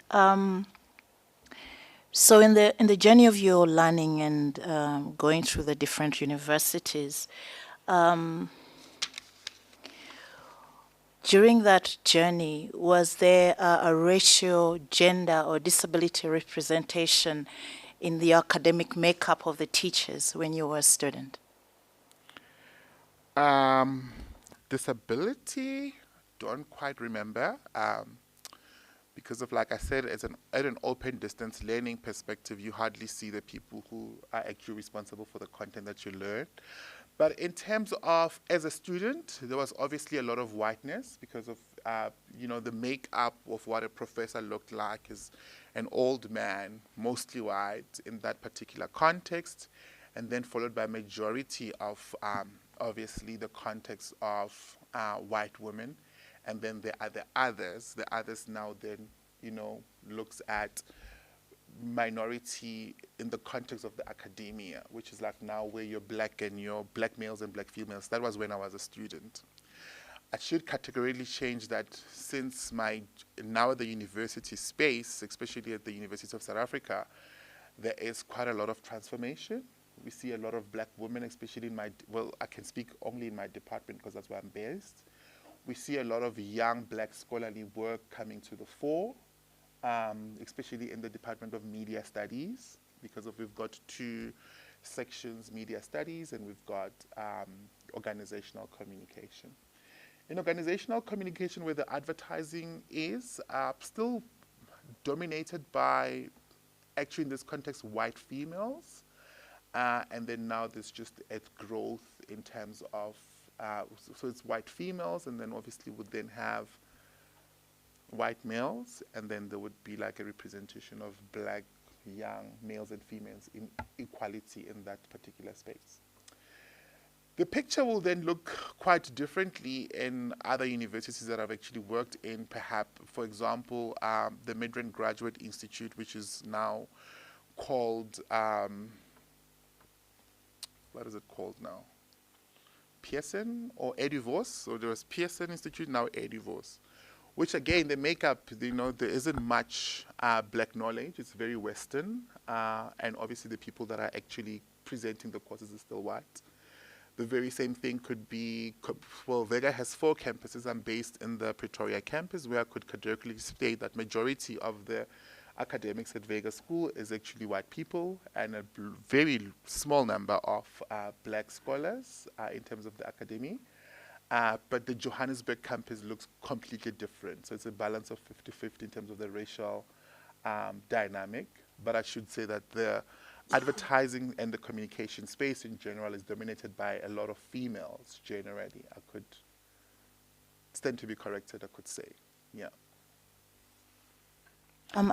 Sorry to add, the content as well, which is very important that we really understand whose work are we actually teaching. We're teaching a lot of Western philosophy, and hence why my PhD was very specific in the nature in which it is actually positioned to specifically, and even the methodology that is used to endorse the voices that are not that are marginalized. So we look at that now, going back to the African discourse that already exists and in a big way, but there is just a lot of resistance from academic to adopt that decolonial element or looking at the African element of looking at philosophies. But then again, in my teaching as well, what I love about UNISA's College of Human Science is the adoption of decoloniality. So how we're remaking all the module needs to always have a voice in terms of decoloniality, whether your decol focuses specifically on the African narrative or on blackness. So I just choose specifically to lean towards the blackness ideology because that's what I'm passionate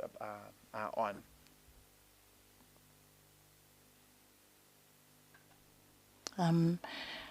Thank you for that. I just want to follow up on what you stated. You did indicate that you have quite a number of black female scholars that are into mostly in advertising and branding. Am I correct there?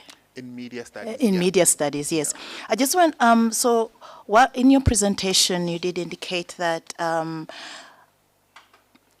some of the requirements, like you have to have like 6 peer review articles or articles presented. Do they do some of these scholar lecturers or yourself have to publish in order to be able to teach media studies, and how is the percentage of females or even males, black, that are able to actually get into that space?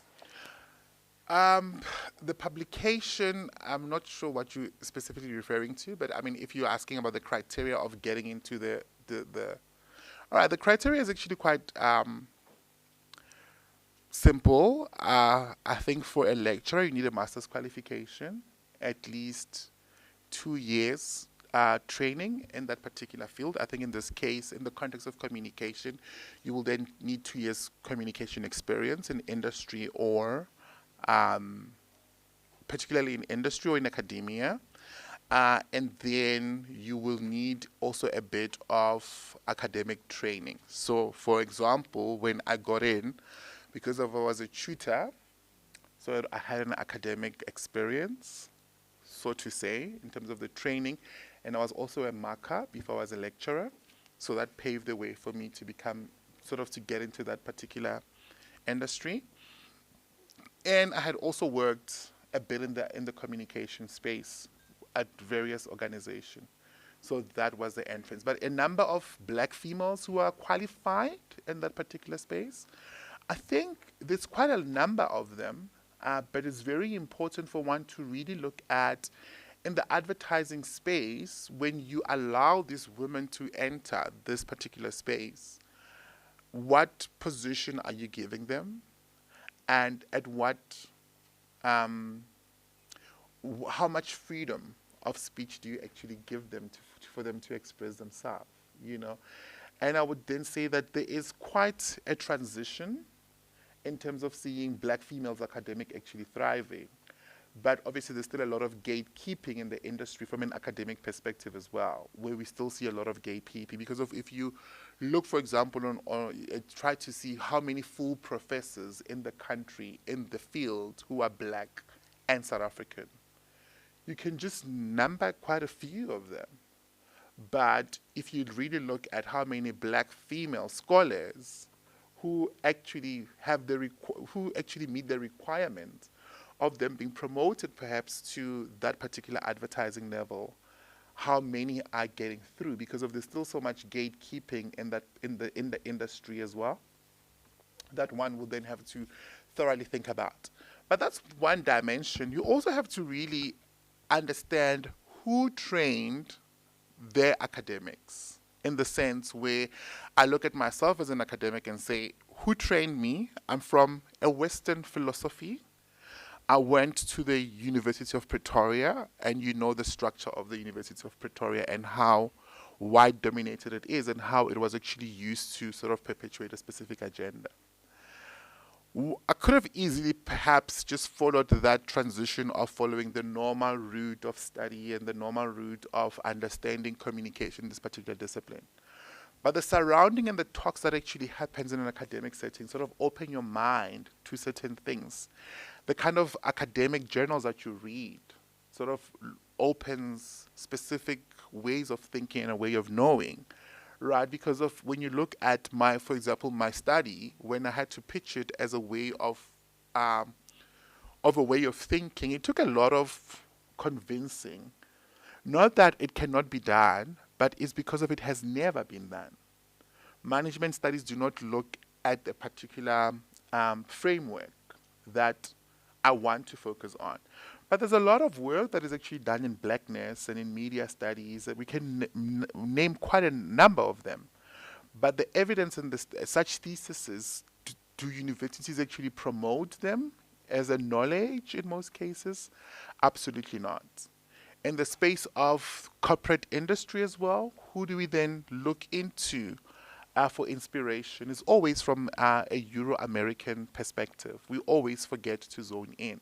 So the knowledge becomes very important in terms of one always looking back at who is training you and the kind of knowledge that you acquire in the way, not even in the formal education process, but just to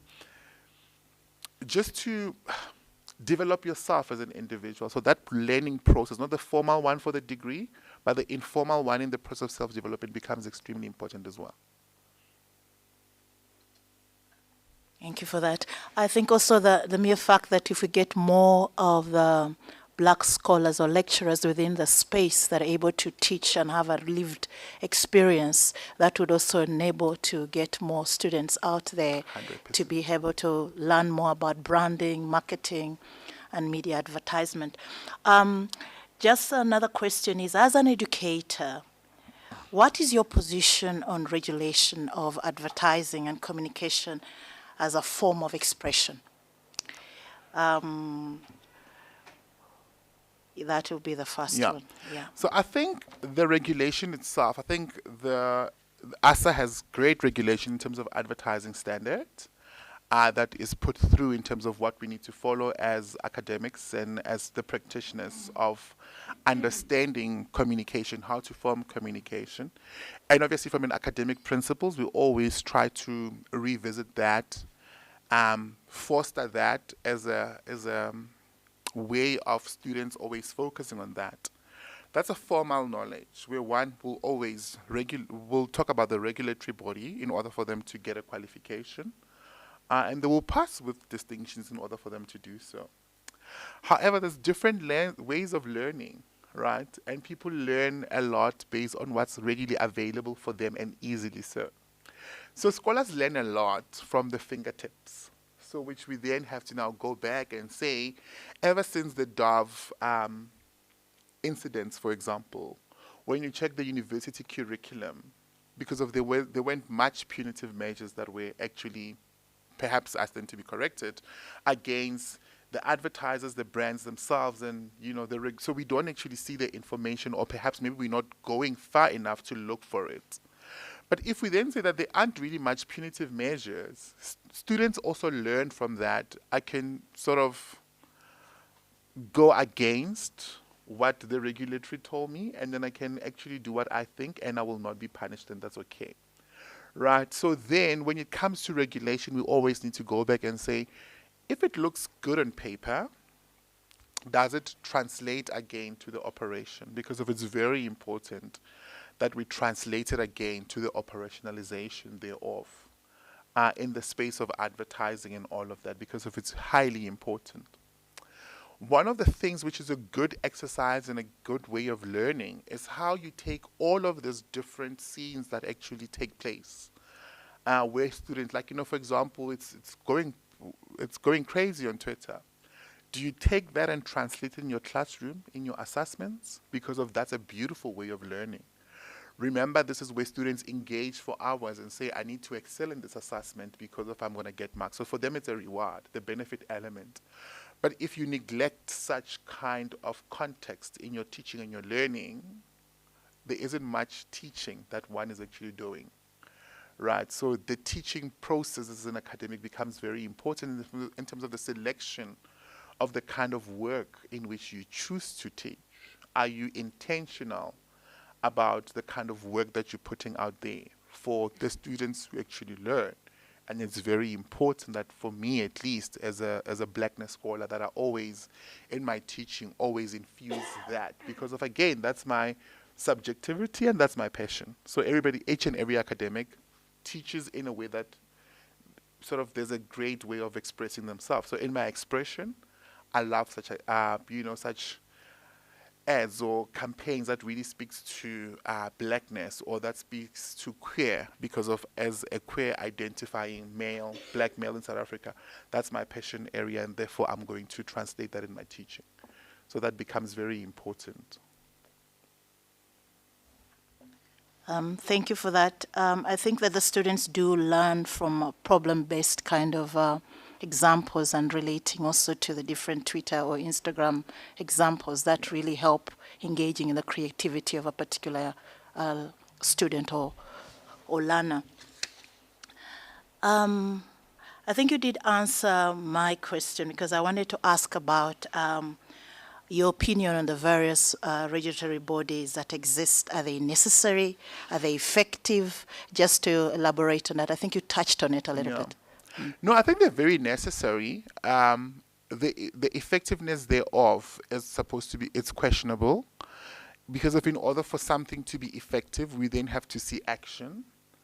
But if we see brands and agencies that are not communicating in a way that is a socially acceptable way of demonstrating or depicting South Africa as a country, and looking at all the regulatory bodies that actually exist in their mandate, are we then saying that it's effective if you're not carrying out their duties? And perhaps because of I'm not a legal mind, there's the effectiveness thereof might be blurred, but I just feel like there should be a lot of punitive measures. For me, I can't just say, you're doing something and then there is a little slap on the wrist and then that's just that we move on. You are then allowed to then issue a praise statement and apologize, and then we then forgive and forget, which is the one thing. The other thing thereof, it goes back to the consumers as well, because of ultimately we make the brands, we make and break the brands that actually misrepresent us. And we're not saying that if one makes a mistake, then you should then be against them or completely cancel them. But for me, when I've got an issue with Dove, for example, because of it's a series of events where such incidents have actually taken place, right? Of course, I'm not the target market because of I don't use female cosmetics. But as an audience, I will then tell my friends, do not buy Dove because they're not representing you as a black woman. Why do you keep on buying them? You punish them where they will feel it, right? But at the end of the day, I can only do so much. The consumers themselves need to reflect and say, this is what's been communicated, the perception that they have about me. Why should I carry on this relationship with a brand? But if you don't see anything wrong with that from a consumer standpoint, then why would the brand actually ultimately change? I think the regulation is one thing, because of then if, again, it's not punitive, it's going to continue.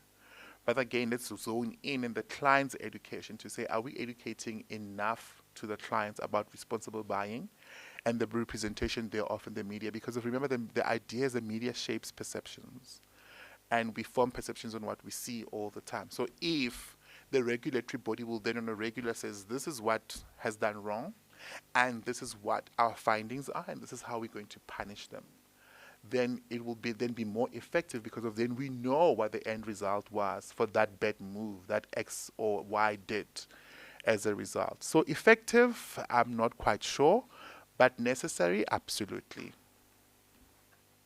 My final question. So the previous presenters did talk about some advocated for self-regulation, some advocated for co-regulation with the government, and others a joint venture. In your position, what is your view as to whether they should continue self-regulation or a co-regulation with government to ensure that there are punitive measures that are put in place if something goes wrong?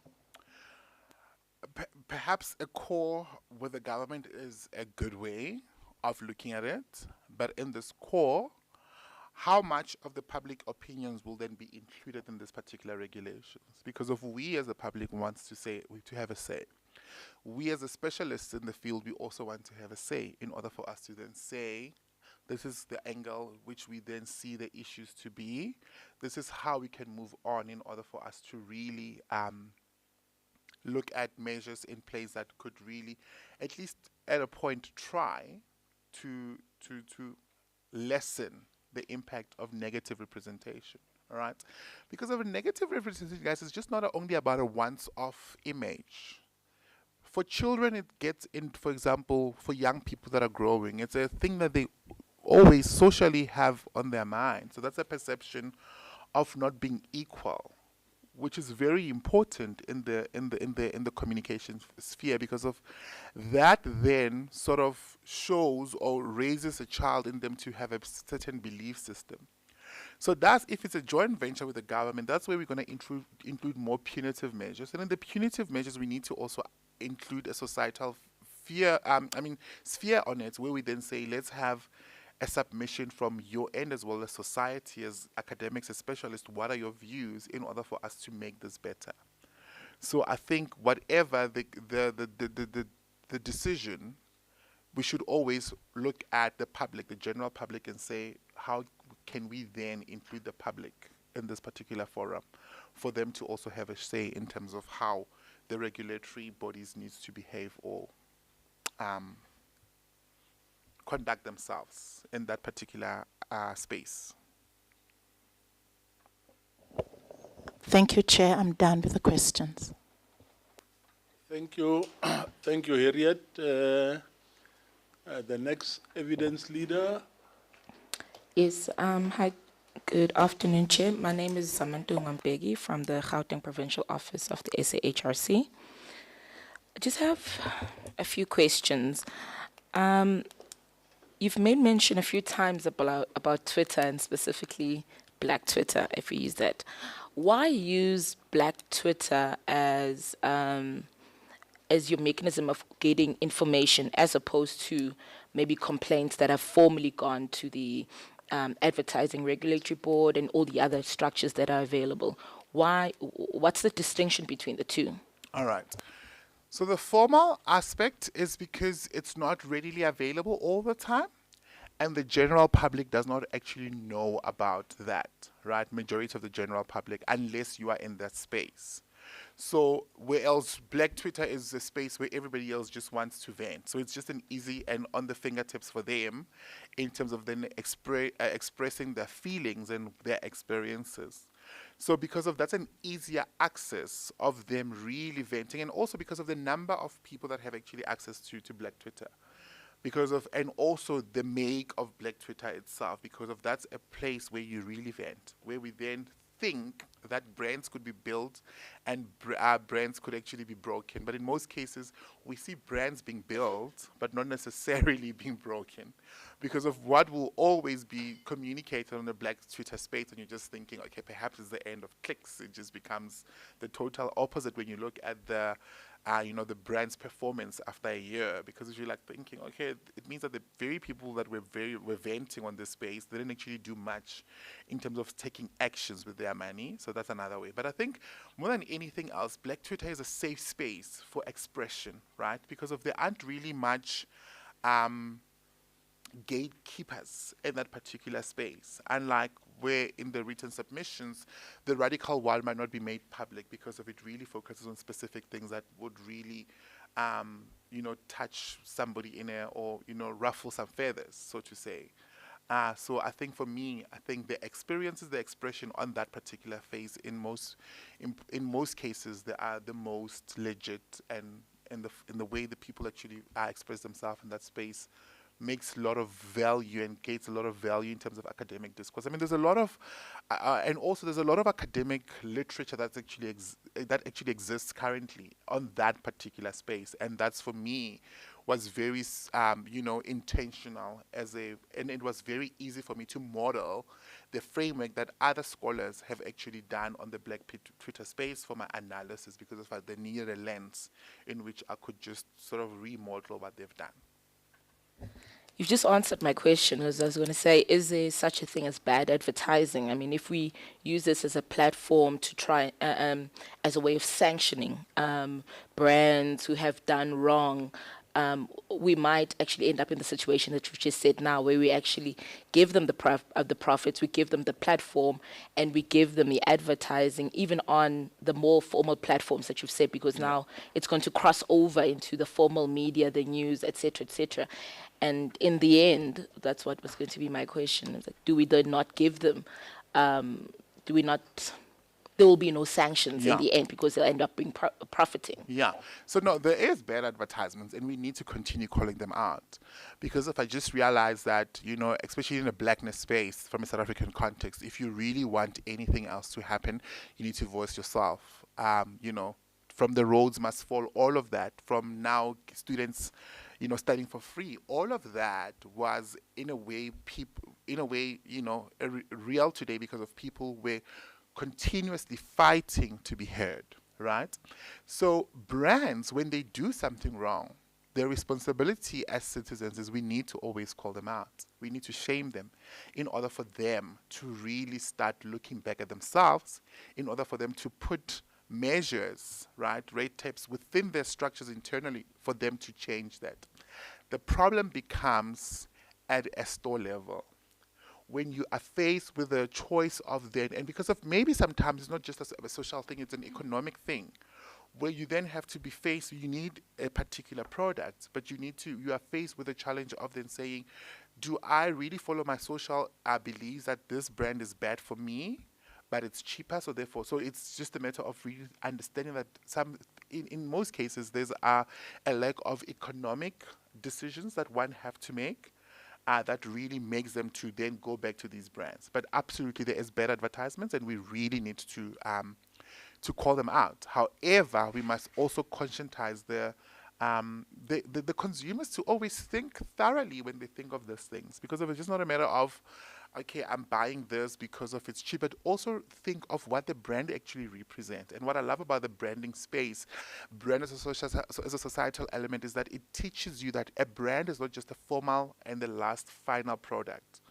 You need to understand where the brand is actually produced, how the brand is actually communicating to you after the production, because of that's how we then get to connect. We can't just only connect on an economic element and says it's actually cheaper, so therefore I'm going to buy it. But let's really look at how these brands are actually created and the whole 360 chain and the brands themselves in terms of their value propositioning. Because of if they are then missing that element of the advertising aspects, perhaps if we then say this is bad, change, and they change, we're good. But if it's a continuous process of brands always misrepresenting certain people and you keep on going back to those brands, so perhaps the problem is not the brands, but yourself as a consumer. That's fair enough. You made the submission about representation, or rather misrepresentation, those who are sitting around the table making the decisions. But is the solution really that if we have women around the table, we're not going to have these issues? What else should we be thinking about, and what else should we be considering over and above this argument that if we just have women around the table, we have the numbers, it looks good on paper, then we are not going to have any of these problems? Is it really that we're not going to experience these problems? Perhaps not, but it will definitely bring a different narrative. Because if remember, in a space of communication and media, we are just working on instinct and what we think creatively is going to be exciting for the end user.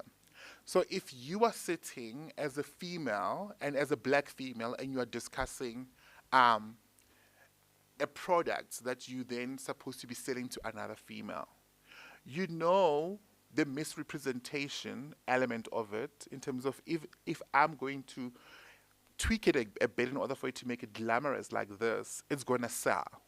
But also, do we then also reflect back on the morality and the ethics standards of you as a communicator? Because of also that is very important.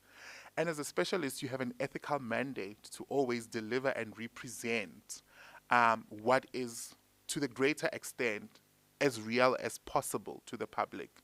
So obviously, if you're an ethical person and you are within your conscience, you just really feel that perhaps this is justice to my people, you will always fight the cause. Will you always succeed? Absolutely not, because at the end of the day, once the creative have strategized, there's still somebody who still has to approve that particular campaign and say, yes, I'm going to fly to the north. So there are just so many parties involved in the production of a communication campaign. But I think the more people actually understand the reality, the better it is for them to really understand and try to depict the reality or the greater version to that particular extent. Because of how can I, for example, try to come up with a campaign that deals with the rugby if I've never been on a rugby pitch? From which lens am I coming from? Because of then I don't understand what is happening. So when I'm within, not necessarily within, but when I understand better, I'm able to do better. So that's why it's very important for the creators of communication to always immerse themselves with that particular culture, with the population, whatever the case may be. You need to have a basic idea. Because of when you have basic ideas of the end users and what the end users are actually looking for, you are able to better represent them. So you will not represent people inappropriately if you are in sync with your ethical standard as an individual, and if you understand them better. So I think the call for transformation is very, very important, and one that we should always fight for. Because if I don't, and when you look at, and again, you just oppose that to the greater brands that are always loved and win awards, and you always think, who is actually creating this particular campaigns? And the picture is actually quite different. You look at, for example, the brands with the DNA brand architects. 100% black owned, 100% young. Look at the accolades that they always claim all the time within the field of advertising. Brilliant. Why? Because of they understand the market.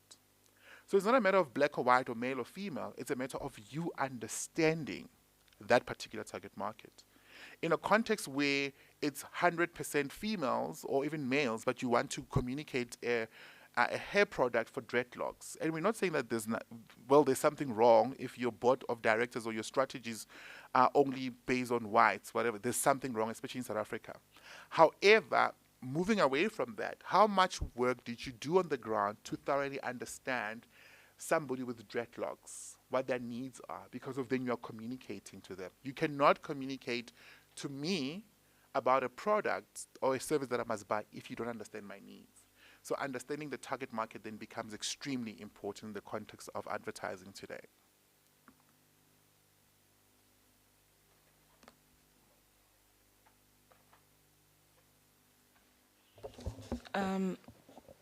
Two more questions from me. We've just spoken now about the ethics and looking at the parties who are involved and everybody being around the table and the research that they do, or market research in that sense. When things go wrong, and we've made mention of this, there's the Advertising Regulatory Board. When things go wrong in my profession, a client can report me to the Legal Practice Council, and there are very severe consequences for me.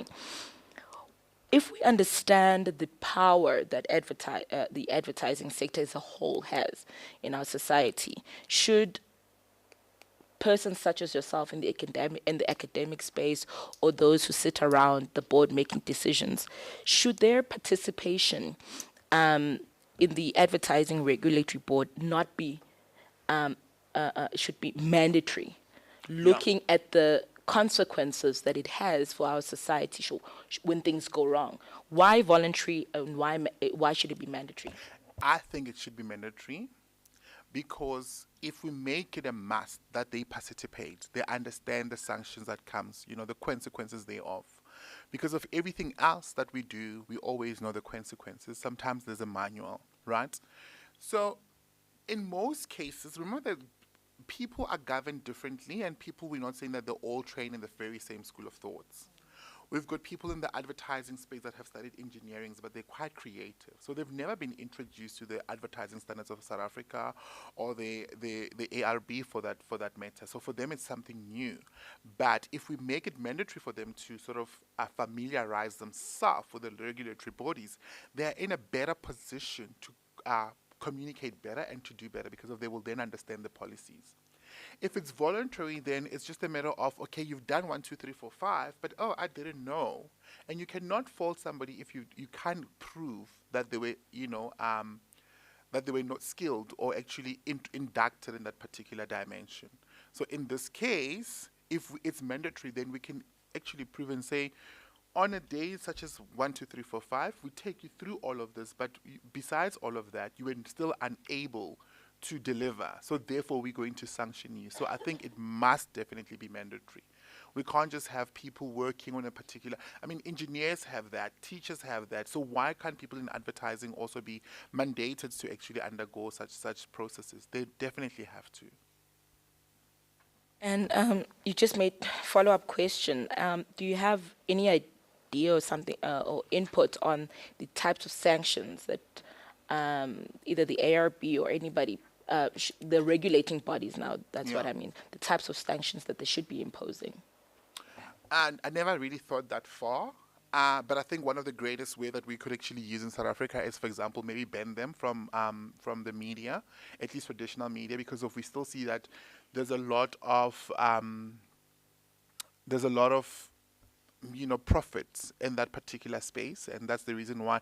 Although there's a transformation, there's a way of us moving towards a digital space, but we see that a lot of return on investment is still realized from the traditional aspects. Perhaps say 6 months, we can't find you anywhere on traditional media, something along those lines. They are going to really feel it, and they will always then go back, and at the back of their mind, when they are creating all of these different communications, will always then say, if I don't get it wrong, or if I get it wrong, this will be my punishment, or this is this, how severe the sanction is. So it has to be something that's it's going to be severely felt. I mean, for example, in a case of Dove saying that you need to just, we're recalling all the ad, but then nothing else has been done about it. And then if anything else, there's a lot of end media on different radio platforms and television platforms. People are still so, you're really getting free advertising space because of then there's word of mouth. You see what I mean? So all of that should really be spelled out in terms of having no mention at all. Perhaps that could really be a way in which people actually forget about those particular brands. And in your opinion, now that you're talking about the online media, has misrepresentation gotten worse with the advent of online media and the use of influencers and the likes? Has that mitigated the problem of misrepresentation? It depends from where do you take it from. From an influencer perspective, for example, we could then say that this is not necessarily a brand that is just communicating on behalf of, even though it's a brand being communicated about, but it's not from the brand, right? So obviously not. I mean, misrepresentation in an online space is still there. It's still very rife as well. But the beautiful thing about an online space, again, is about that dialogue that actually exists, right? And then we also see that in most cases, brands would not just go fully at the back of their mind, they're always thinking about the regulations that actually have to be upheld, because of them they can get backlash online. For example, we've just recently, I think one of the key examples was Nivea and Bonang, where Bonang just was launching a luminance, I don't know, it's a face cream or something, a night cream. But you can see that her face is just full on makeup. And people just said, a normal woman does not look like this. You can't fool us because of this is not how a normal woman looks like. And then they followed up with another campaign. We're not sure if it was planned or that campaign was as a response of all the backlash. 2 days or a day later, we then saw Bonang without makeup and saying that, okay, it's a challenge, this is how it looks like. But that was not the first page. So we then see that there is misrepresentation, of course, but the beauty about an online space is the capacity of people to actually respond, and they respond quite timelessly. Whereas by the time you recall the ad on traditional media, perhaps a damage could have been done. But the beauty with an online space is almost immediate, because of no brand want to trend in a South African space on a negative light. You always want good reviews. So it gives you a chance to always relook and say, where to from now. And finally, from my end, what comes first? Are advertisements a reflection of society, or is this society a reflection, or would you want ideally society to be a reflection of the advertisement? Is it the chicken and the egg? What comes first, and what should we be looking at in trying to solve this issue? Yeah. Ideally, society should be a reflection, so it should be reflected in the ads, right? That will be a great way of looking at the importance of all of this, because of then, when you are an ad, then like the ad themselves, they are so powerful that they reflect a certain ideology that can easily spread. And I'll give you an example. I'm not sure if you guys remember, there was an example, there was an ad, SABC, back in the days, where white people were filled in a bus, right? So it was just a juxtaposition of black and white, where white people were filled in a bus and then driving towards the township, right? So the idea and the depiction there of from the SABC one was to reverse. So what you would see normally in the township when tourists are there, normally white, the kids would run to that bus and greet, whatever the case may be. And what we see now in the townships, black people running in the morning in the shacks trying to catch a taxi, that was actually reversed, where then that was whiteness and blackness. That ad was revoked within 3 days. Why? Because of whiteness was feeling uncomfortable with being represented in a negative light. Because of anything that is dirty, that is not pleasing, is good if it's black, right? Because of there's no way in hell a white person can actually be in a metro rail train and living in a shack and bathing from a vascom and not a shower. So that representation is not satisfactory for them. And who is actually sitting in this particular regulatory bodies? Who is in charge of all of these ads, right? Because of it's not that it's a bad reality, it's just it's humor, it's creativity. It's not in any way depicting anybody in a negative light, but it's just a matter of how about we see life like this? There isn't any typography or anything of that says that this is it, because of for them, they saw that as dirty. Hence, they didn't want to be represented in the township, and that was not wanted, right? So that is the reason why we say society should be represented in the ads, because of all the time when we allow society to be represented in the ads. And obviously, an ad space is a creative space. We need to allow for creativity. But if creativity has social ills, then it's a problem. Because of what we are trying to achieve from a societal stance is to achieve goodwill. And if in any way you're going to hamper that goodwill, then it's a problem. Okay. This is my honest last question now. You say it's a creative space, but is it not a creative space that functions and runs and is based on stereotypes? And here I'm just tying what you've just said with your previous question. So what is it? What is the real answer? For it to exist, it needs these stereotypes, but sometimes it pushes the stereotypes too far. When are we happy with the stereotype? Should it not be a stereotype? What is it? Is it the chicken or the egg? Stereotypes are good, but what level the level of goodness is what we need to always be questioning, right? Because of sometimes stereotypes have humor, and of which it could be such a great humor thereof. But I mean, if you push it so far, we can't necessarily just be allowing that as something that can be just saying it's a norm, especially in a South African context, right? I mean, stereotype, but to answer your questions, yes, the stereotypes are good to a certain extent. So the responsibilities, if you have in-depth knowledge and a great understanding of all of these stereotypes, you will be able to present them in a way that is more acceptable. So the acceptance is an issue. What is acceptable? The level of of what can be tolerated. Because of then we know that, for example, this particular target market likes to behave like that. Perhaps it's good in its humor, but if you push it too far, then it becomes a problem. But another problem that we also have to understand is that society as well, especially in the South African demographic, there are some certain things that they are forgivable, and there are some certain things that are not forgivable. And this is based on our history as South Africans, right? There are some certain things that you can actually go too far, but we can say, you know what, because of it's Zama and then she's a black woman, we are forgiving her in this particular context. But if it's Courtney van Niekerk, she will not necessarily be forgiven based on the color of her skin. Because of then there's a greater anger and history that comes with that. So that's making like a level of stereotype to be something that we really conscientize to then say, to what level are we then going to look at this as an acceptable way of looking at things? You cannot go beyond the call of duty like we've seen with the VW ads that said women are couches and fighting for their praise in the mall, fighting for, it's distasteful, even though it's a nice representation because of women stereotypically the people that would then fight for sales items.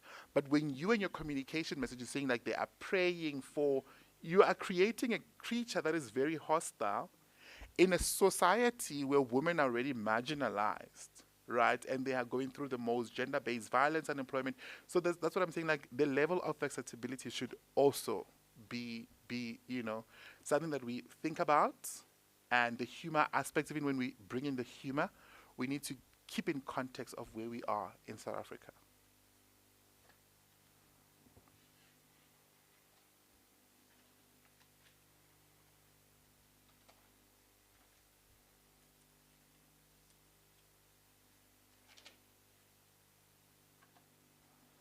Okay, since I have missed a question, I apologize for that.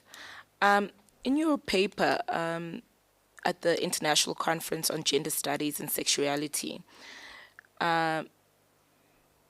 based on the abstract that you've just referred to now, based on the abstract, you argue that with the increasing presence of firmatizing, an irony is that black women are taking a knock because marketers continuously represent black women. What do you mean? What is the misrepresentation in that context that you refer to? So the context is women power is the ideal way of looking at it in an advertising space. And that also look at body positivity of representing women as great, as powerful as, you know. And we see that there's an increase of that, and which is admirable. However, when we look at the negative light, it's going to be a black woman that will be stereotypically negatively represented. Although we're moving at girl power, the girl power in the context of black will not always be great. Because it will be great if we have seen all of these brands who have then communicated something similar, and they've done it to white women as well, but it will never happen because of a white woman as a shell. It's an egg that holds on the entire family, so it's sort of protected and, delicate. But because of a black woman has always been the one that was then said to, begezela, you are tough. Because of that's also what is communicated, that, as a black woman, you must always, hold a knife from the sharp angle, like Musaidu Twarati, because of those are the ideologies that are already being we are fed from a young age. That makes it acceptable that it's okay, even if I push the limit, because of it's a black woman, it's going to be okay, because of then they are strong. But black women are not strong. They are equally weak. In a society where they're going through the most, this is the fragile people ever, because of it's mostly black people who are unemployed. It's mostly black women that are at the receiving end of gender-based violence. How do we then make it even worse in ads, campaigns perpetuating such elements? It cannot be acceptable. That's what I mean. That yes, there's an increase in greatness of women power, which we all look at, but it would be great if the women power didn't just look down and marginalize black power as well. That's all from our end, Chair. Thank you very much. I'll now proceed to call upon Professor Malingusi to ask any questions of clarification to the witness. Thank you, Chair. Thank you. That was very insightful. Thank you very much. One of your recommendations and one of the things that you are advocating for is meaningful transformation. Yeah. So, the appointment of more women, but also that they must be given proper position, power, and voice in those settings. But I also understand that your approach is a decolonial approach. Yeah. There's a difference between decolonization and transformation. Yeah. So, what does a decolonized sector look like as opposed to a transformed sector? There was a slippage in your use of the two terms, transformation and decolonization. But I know that your lens is decolonial. So, more than transformation, what is a decolonized sector looking like? Related to that, my second question has to do with your curriculum. Yeah. Because part of the problem is that the creatives that are coming out of these schools are not transformed themselves, are not decolonized themselves because of the way they've been taught. Yeah. And you mentioned that at UNISA, you guys are teaching a decolonized curriculum. How does that look like? What is a decolonize curriculum? My last question related to that, you can see it's one question really. You mentioned that part of decolonization would mean an indigenous worldview Yeah. incorporated in advertising. Yeah. But when does that become assimilation, where these corporates are simply assimilating indigenous metaphors or tomes or garments to sell themselves? Is it the danger of cultural appropriation masquerading as decolonization? Do you get the question? Yeah, I do. The last question is a comment. You don't have to answer this. Branding is part of selling, is part of capitalism. Capitalism cannot be decolonized. Therefore, advertisement can't be decolonized. What's your take on that? Very interesting. See when you deal with academics. All right. So I said the decolonial approach is the approach I took to analyze the data. Transformation is the finding thereof. So I'm not inferring or suggesting that the advertising industry should actually decolonize, of which it would be great if we could actually move from the Johannesburg suburbs. That would be a good way of looking at it. All right. So decol is forever changing. So it has not really found its concrete edge of what is. So it's got a different prescriptions in terms of what it looks like, or different scholar, because of it's an ever-changing and evolving discipline in the academic space, and it's very necessary for us to actually have this multiple voice. And the beautiful thing about the decol is it has different multiple voice where scholars are actually weighing in, right? So in the context of my approach, I look at a decol in the context of black, right? In the context of, as a black scholar, my focus should be black. So even in the commentary of analysis, I specifically rejected all the commentary from whiteness in a context of race. That was because of it's a purposive study.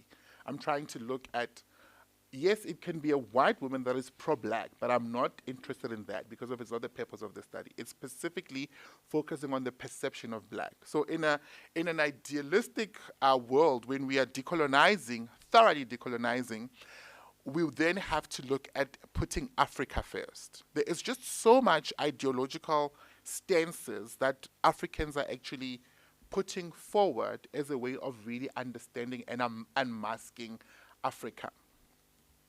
In South Africa, however, it is not a reality as yet. Well, we might be radical given our positionality of apartheid and how that has actually groomed us. So we are more robust in how we take things and how we express, right? So we are given that authority. However, there is still a lot of a colonial stance that is accepted as truth and as basically as the truth, right? From a societal aspect, from a black narrative. So I want to take my child to schools that don't necessarily have a lot of black people.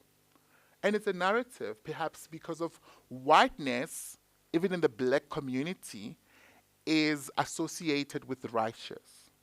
So that, from a decolonial stance, is what we're supposed to start unpacking and trying to dissolve it, because of that's not a true reflection. All right.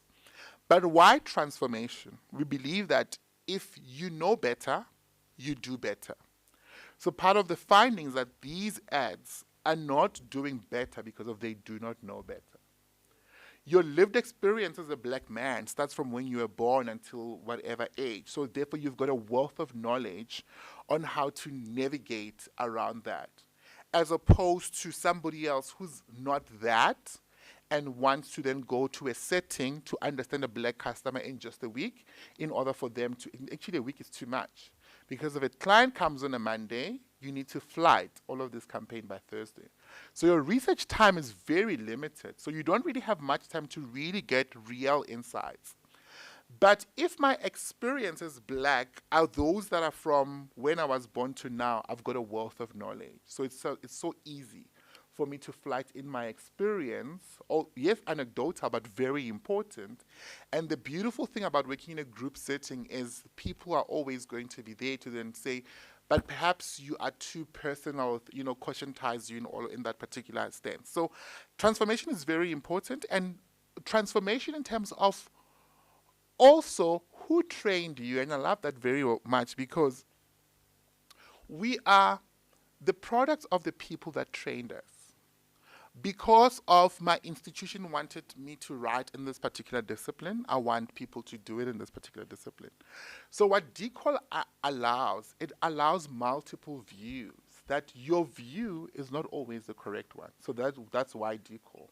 That let's allow multiple views, and that is the reason why we then say in connecting DCOL and transformation, it will be worthwhile for advertising agencies and the media as a whole in order for them to really link the two to sort of see how that will be in a good way. All right. But why indigenous worldview? Because for the purpose of the study, indigenous ways are going to be giving a wealth of knowledge. And indigenous ways and worldviews and also DCOL and transformation, can they actually align? 100%. Indigenous ways always prove that the woman is really the head of the family. And when we go deeper, we actually further understand that they were the ones that were actually, so as the head of the family, so the man could not actually make the decisions without going back to the woman to cross-check. So that, from an indigenous perspective, is again power back to the woman, which is very important in that particular context. So does the indigenous ways really transform us, really sort of gives us context in terms of how we need to actually think, how we need to pitch, and how we need to actually behave, which is very, very important. All right. In the context of assimilation, yes, the anti-transformation agencies will do that. They would always want to assimilate because of the capitalistic way of being. And we cannot take away from that because of that is a Western ideology. We are in no way, as decolonial scholars, saying you need to change. We're not going to force it, because if we want it to be as naturalistic as possible, we are going to cautiontize you and say what you're doing is wrong, right? And if you're going to be looking at things in this particular perspective, at least be authentic. But in no way are we going to force you. We are going to make you recognize where the key and the central issues are actually are. The problem, however, is that in the ad agencies, in general in the media space, what they don't actually understand is how powerful and very clever blackness is in the context of these. Right? And I will then get to that and get to what the creative schools are actually teaching us. When a particular brand, I'm just trying to remember the name. What's the name? Cape Union Mart is the name.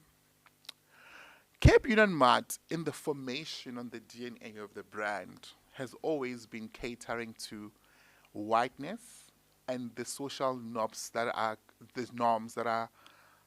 sort of whiteness inclined, which there's nothing wrong with them. That's their target market, like from camping to things like that, right? And through the texture and the quality, whatever the case may be, there was a liking from black consumers, particularly in the township, that liked the product, specifically brand K-Way in that particular brand. And then in understanding that the market is not what we've actually envisioned, actually there's a much liking from these particular people. Let's be inclusive and start to include them in in our communication messages. I mean, only recently were you able to see black people in the K-Way advertising products and material.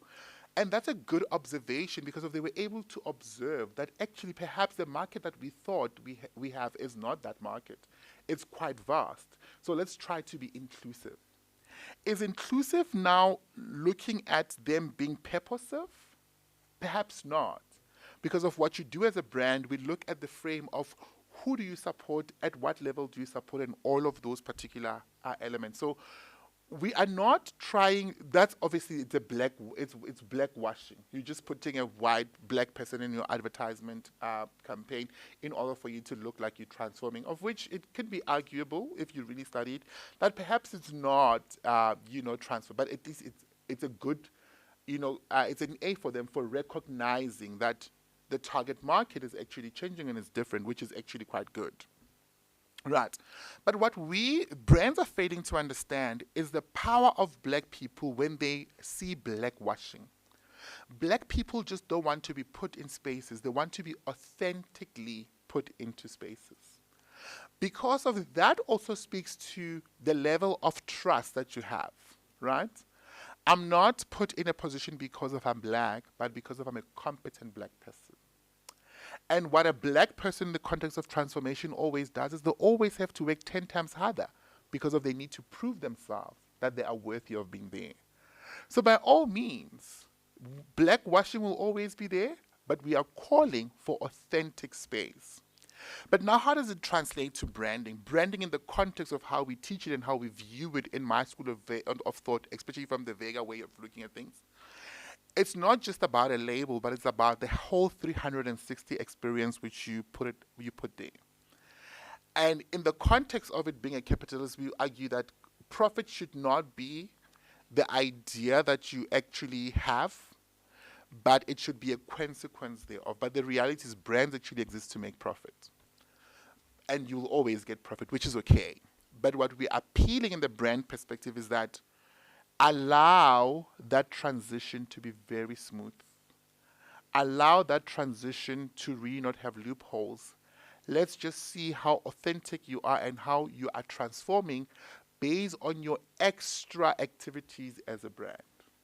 How are you empowering blackness because of its majority, the kind of scholarships you are giving to people to transform, how much of it is actually going back to black people? And what are your end results? We do understand that people are also focused on the financial reporting and the goodwill of them saying that, you know what, because of our sponsor, 3 black people in the township and that's insufficient. That's good, keep on doing that. But if it's not authentically coming up, coming from a good place, then there's something wrong with it. But we're not saying stop it, but we're saying we recognize that that's not authentic, right? And that's exactly what we need to look at in this particular curriculum. There is a level of discomfort in terms of decoloniality, especially white counterparts and white colleagues. They don't want that because of, it's not that there's something wrong with it, but they just don't want to be retrained. Because of if you move in a new dimension, it means that you really need to be retrained. I mean, I took specifically 5 years before I could do my PhD because of I had to really understand what decoloniality was about. Not as a formal learning, but through my peers and through attending seminars and reading for me to really understand what is this all about. Because if I can't say that I am now decolonizing, but all the 6 years of my studies were trained in a Western philosophy, but now I'm debunking everything that I've learned in the 6 years. So people, because of the fear of the unknown, they just don't want to be retrained. Because if you are going to follow a decolonial discipline, it means that you are going to be retrained in everything that you do, and people, especially white academics, are feeling uncomfortable about it. And we have to really unmask this assertion from white scholars that there is a post-colonial era, because if there isn't a post-colonial era, we have not met the post. We're still in a colonial space, but that is just masked with the Rainbow Nation, right? Because of the power is still lying a lot on the coloniality. And that's why we need to work very hard in order for us to debunk all of this and demystify. So in terms of UNISA, how does it look like? It's not active yet because of it's just ideas. But in an idea of a 2030 UNISA, we're revisioning a UNISA that's just a decolonial aspect. But if you have a system that is filled with a lot of anti-decolonial from your seasoned scholars, it's going to take a long years because of they are not ready to transform. But what is beautiful about it is at least the steps have been taken. The curriculum is being rewritten. And then, for example, in my department, it's launching next year. We're not in any way saying that it's perfect and it's still going to look at revisiting, but at least the ideas are there. Now, how you are going to be discussing isiphandla to a scholar that perhaps grew up in Northcliffe, who doesn't know isiphandla is and the importance of ukupahla, and as a communication practice. Now students are going to be reliving that and the importance of a setting, and why even in an organizational setting, if I come with isiphandla or my African beads, that I should not actually be seen funny, you know, or I'm a witch doctor. Because of that, focuses on a particular different communication aspect, and we need to put that forward, and that's what a decolonized curriculum that UNISA is actually envisioning currently.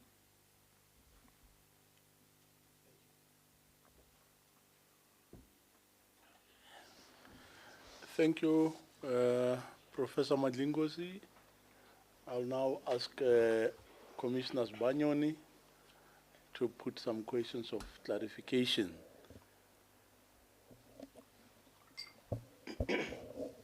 Thank you, Chairperson. Mr. Mkonas, you will agree that those, I'm not criticizing you. Those were the ideas in the olden days that a traditional healer would be referred to as a witch doctor. Yeah. And then it's sort of having some negative connotation to a doctor. Yeah. Mm-hmm. All right. And then I also don't want to take you away from your thesis, from your discourse. I just want to find out how does the overview of your thesis talks to the United in Diversity. I heard you touched very briefly on the Rainbow Nation concept, but I want you to focus on the idea of United in Diversity. Yeah. That's my only clarification. Okay, so the thesis does not touch at all in that, and so does this article at all. All right, I specifically hone into the Black Acts because of when the idea that I have and all the different papers that I'm going to produce through this long process is that it's going to communicate Black excellence. And in any way, is it going to be focusing on diversity? Because we believe that, at least I, from my subjective views, that it's quite necessary and it's very important, but it's something that is already, you know, from a whitewashing perspective, that we are then going to perhaps hire you or recommend you or even include you as a way of us looking diverse or innovative, whatever the case may be, but is not dwelled onto and united, or we are united but does not necessarily focus. So the intention of this is specifically focusing on Black in terms of how Black can be seen as equal or even superior, because if I believe that Black is actually quite superior when this is my anecdotal assumptions, by the way, not to be quoted in any other way. Because of when you look at all the greatness that comes from Africa, there's a reason why Africa was colonized, because of it was great. And there were mountains and all of that, and you know the beauty of it cannot be denied. And hence the greatness thereof. Everything else had to be regulated through the apartheid system because of we are great. So that's the first and foremost thing, right? And that's what I'm actually trying to revisit, the greatness that actually comes with African and the Africanist perspective of how great we are as African and how much work we can actually do and achieve from an African perspective, with more focus specifically on Blackness and how Black people live and speak and, you know, everything else that we are in us as Black people, how great we are. So I am in no way touching on diversity, and I'm in no way touching on unitedness, all right?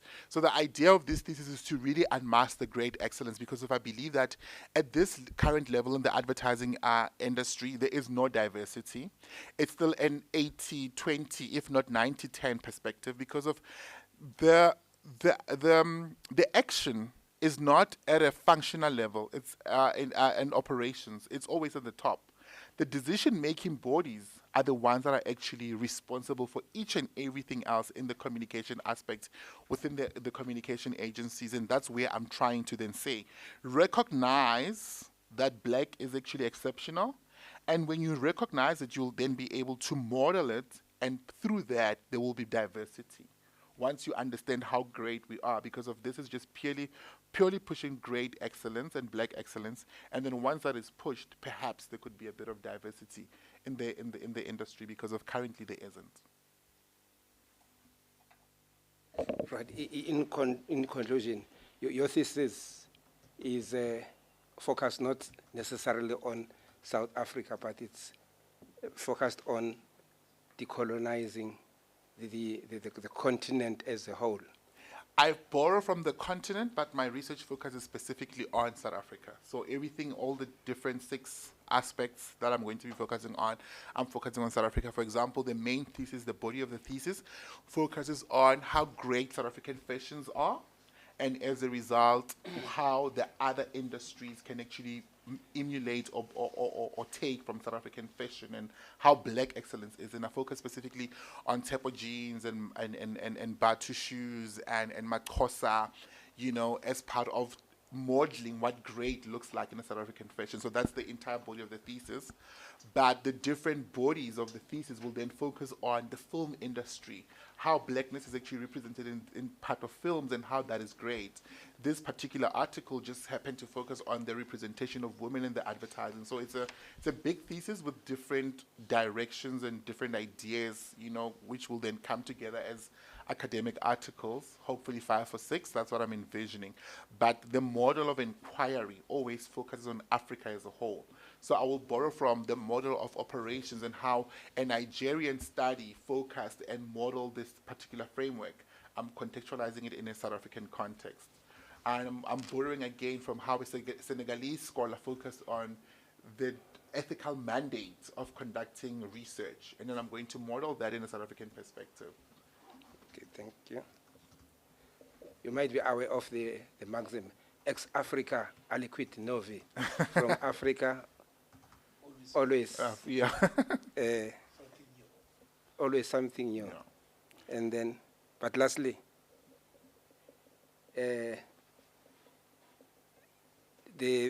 was also this notion, dark continent, referring to Africa, But as very if great. something that is black is not good. Exactly. Your brief comment on that. That's my last. Yes, exactly. Then that's the reason. That's really the drive behind all of these. This is because of, you know, we can never talk about that enough. That everything that is black that's why we term it an anti-black world. And in the main thesis, I make referrals to how this is not even, unique to only South Africa, because if you find it in the US as well, where people complain about in the academic journals written about the in-store setting, how the in-store setting themselves are made to make you feel like, as an African, to be uncomfortable compared to your white counterpart. And this is a brand, setting, because we say that brands are for everyone and we treat everybody equally. But you go to an in-store setting where else, as a black man, you are seen as a thief, and you're not, you are made uncomfortable, right? And this is a global phenomenology, and hence we term it an anti-black world in this particular study. And remember, the anti-black world, the blackness again can be looked at different perspectives. You can look at the anti-black world, such as how scholars like Du Bois and Sithole actually term how the world is actually hostile, and I can really look at focusing on the hostility of it. I'm not interested in that. I'm looking at black affirmation to then say, actually we are great, and start now focusing on our greatness. And these are some of the examples of how great we are as a country, as black people, and based on all the greatness that we do ourselves, take some examples and learn from it and start to recognize us as good. Thank you, Chairperson. No further questions. Thank you, Commissioner Banyoni. Mr. Mkonazi, I'm just having a few questions to you. I've been listening very carefully to your submission. And if I am correct, the core of your submission or your studies is women blackness and the brand. Now, in as far as blackness, I believe you also include black consciousness. Yeah. Am I correct? Yeah, I do. So,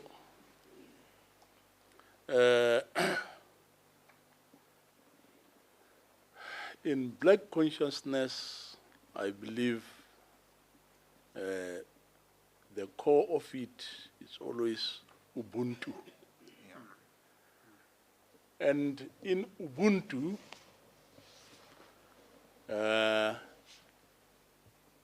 it comprises the upholding of dignity Yeah. and equality. Now, what recommendations can you make to achieve the goals of intersectional representation in the advertisement industry? All right. Yes, Chairperson, I hone on a lot of Bika's work that actually reminds us, especially with Fanon as well, that there is absolutely nothing wrong with us. All right? Because of what advertising industry, well, not at large, but at least what we see in most cases, there is a depiction of there is something wrong with black. Sometimes, and that's what the thesis actually aimed to correct, that there is nothing wrong with us. And this has already been affirmed by Biko and Fanon, that said we need to always celebrate us because of there's nothing wrong with us. In terms of the intersectionality that we then have to then work through in the ads agencies is specifically the recognition of the need to transform. Because of the ad agency needs to be transformed as in yesterday. The need has always been there, but there is resistance to do so because of black is not seen as an equal. And it is through all of these findings and the studies of this magnitude that we always have to really conscientize the white ideologies and the white space that actually always look back and say, there is absolutely nothing wrong with us. Because if you always depict us or treat us as though we are strong and there's something wrong with us, but in actual fact, there's absolutely nothing wrong. If anything, we are actually great.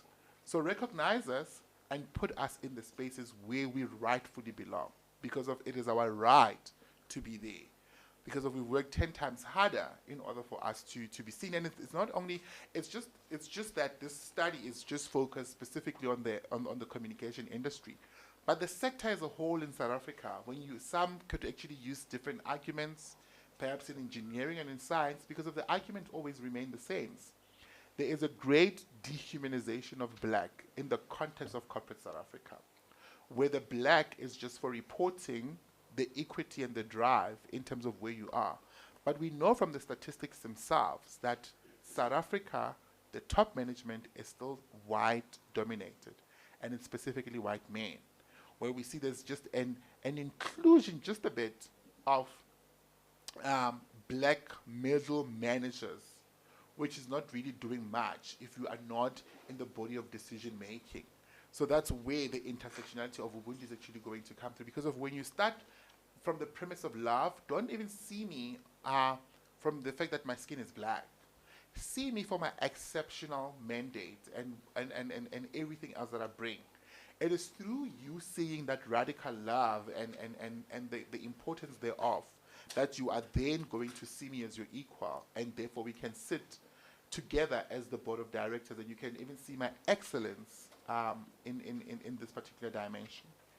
The second part of your question in terms of Ubuntu and the dignity and the equality that I'm also bringing is that black people keep on fighting, because of this also what we focus on, black rage in one of the submissions, that actually the rage is good because of then it is, and we're not it doesn't refer to a violent element, but it talks and looks at how rage is actually the only way that you'll be listened to. And we see it happening a lot through how we are then you mass demonstration, whether it's roads must fall, all of those, but it was the only way to be heard as a black man is to go through that. So that rage is actually quite good if it's done in a great context of you always appeasing, everything else that is not necessarily of greatness in terms of what your fight is. But as you always fight, always ensure that the fight itself and the rage that you are actually demonstrating, it comes from a good place. But don't even cut short on the excellence, because of when you get there, you need to always shine. And that's the second part of the dignity, because of if you're going to be dignified in the context of this anti-black world, the only way you are going to get your dignity is through fighting. And that's what happened during apartheid. So keep on fighting until you rightfully get what is yours. You are deserving of those spaces. So the dignity and the equality, unfortunately, in the context of South Africa, it will only be achieved if people keep on fighting. And you as a black man continue being excellent and continue fighting. And then you will see how automatically the industry will be forced to transform. It's been over 27 years of preaching transformation, but we don't actually see it happening, especially in the ads agencies. So it is through the rage and the Ubuntu and the radical love that we will actually find it if we never compromise on our excellence.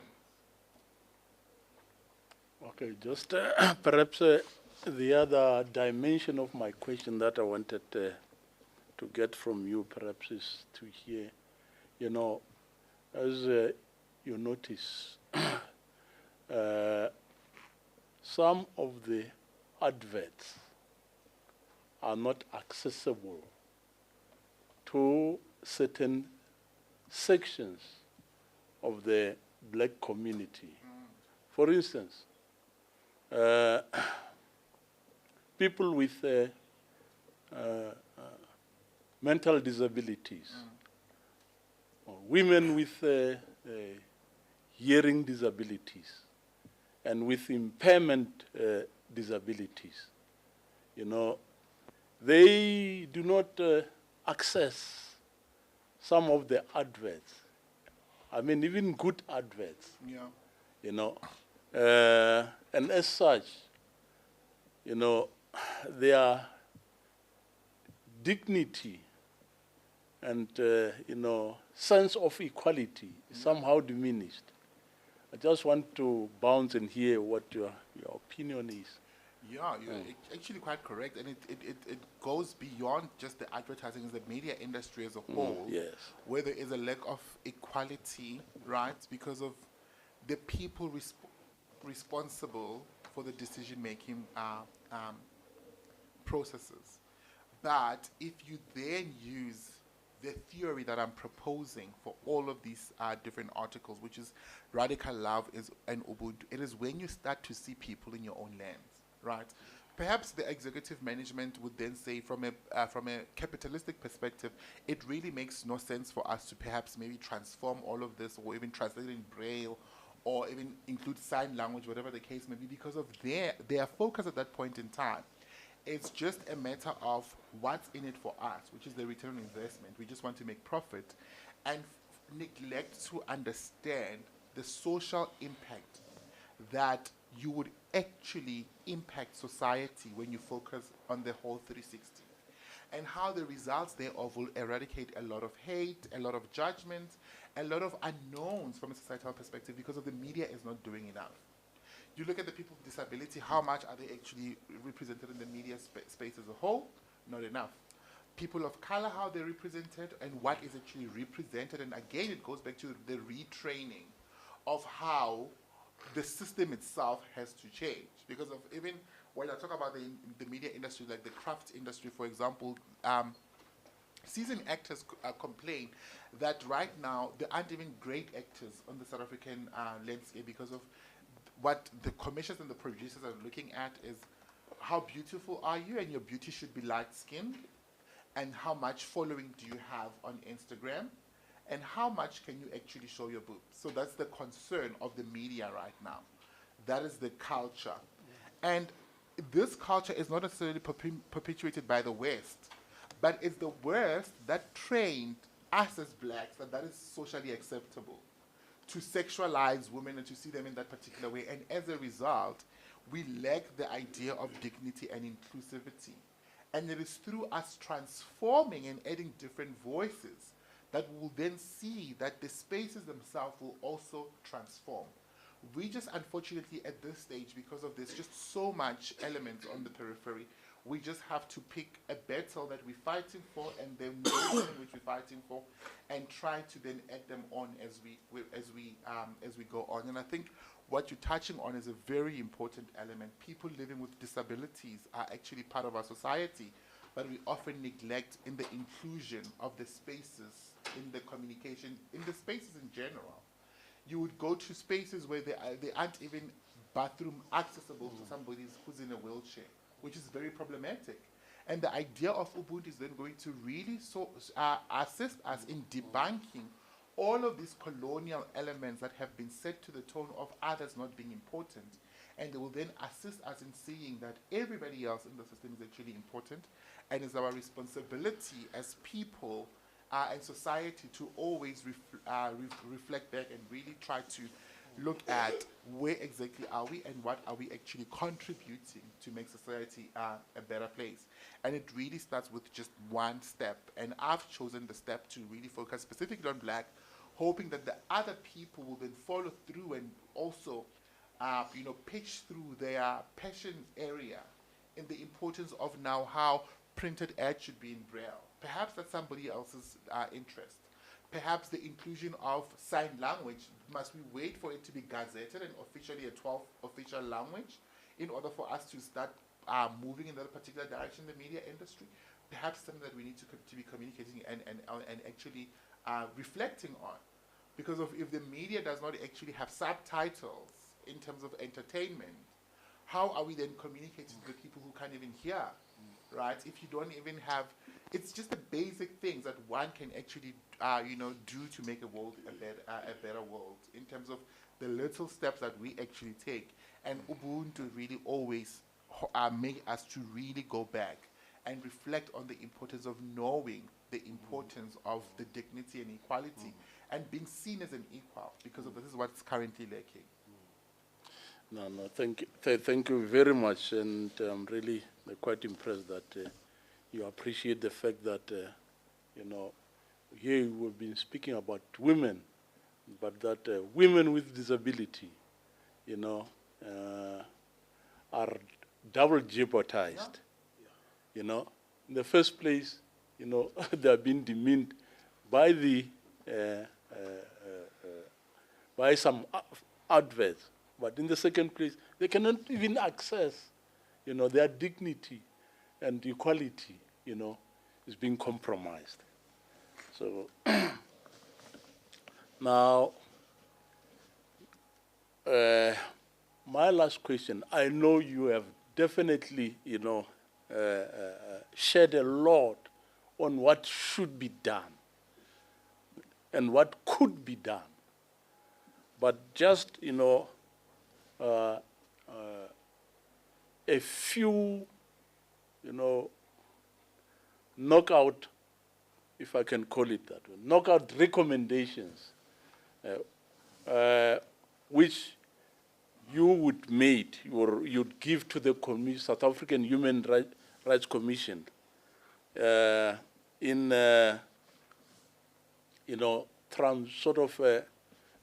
transforming the advertisement industry.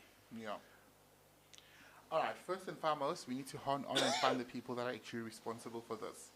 And this particular would then be the regulatory bodies, right? The regulatory bodies are actually quiet. And if the regulatory bodies are quiet and are not putting any sanctions, we won't see any change. So it will then start with them in collaboration with the government to then say, what actually happens in this particular, should something ill actually happen? Because if we cannot keep on perpetuating ill communication in the space of freedom of speech and apology and accept it as a moral truth and the final truth that we need to be focusing on. Secondly, we need to go specifically to the industry itself and ask the industry, what are some of the issues that you're putting in place? What are some of the transitioning measures in terms of training have you put in place in order for you to transform the system? And very importantly, can you become transparent about the people who are at the power of the decision-making processes? Why are these people always protected? We're not saying that they're going to be harmed in any way, but we just really want to know. Till today, we don't even know who was responsible for the Clicks and Resume example, the campaign. The only thing that we ever got from the brands was just a mere apology. Accountability is not about apologies, about taking responsibility for what you've done, rectifying and what you have done, and you know, bringing different reforms that could actually make the situation even better. But very importantly, what we need is a system in the because of it's a communication industry and it's a communication sector, we need a system where there's transparent communication, which there isn't at the moment. So if you cannot make the people accountable for for bad communication and bring their names to light, then what are you actually saying about yourself? If you are responsible for great communication, all the people are always listed and we're celebrating them, why is it that in a case where the communication is not clear or it's distasteful that you can't even tell us who's actually responsible?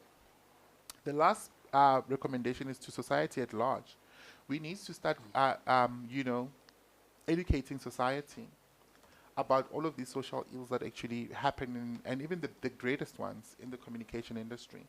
Because of communication and the media actually shapes perceptions, shapes behavior, and it plays a very important role in terms of how people actually form attitudes. A lot of the things that people actually learn, they learn from what they see on mainstream media and now even digital media. So that particular space plays a very big role, and it should be regulated.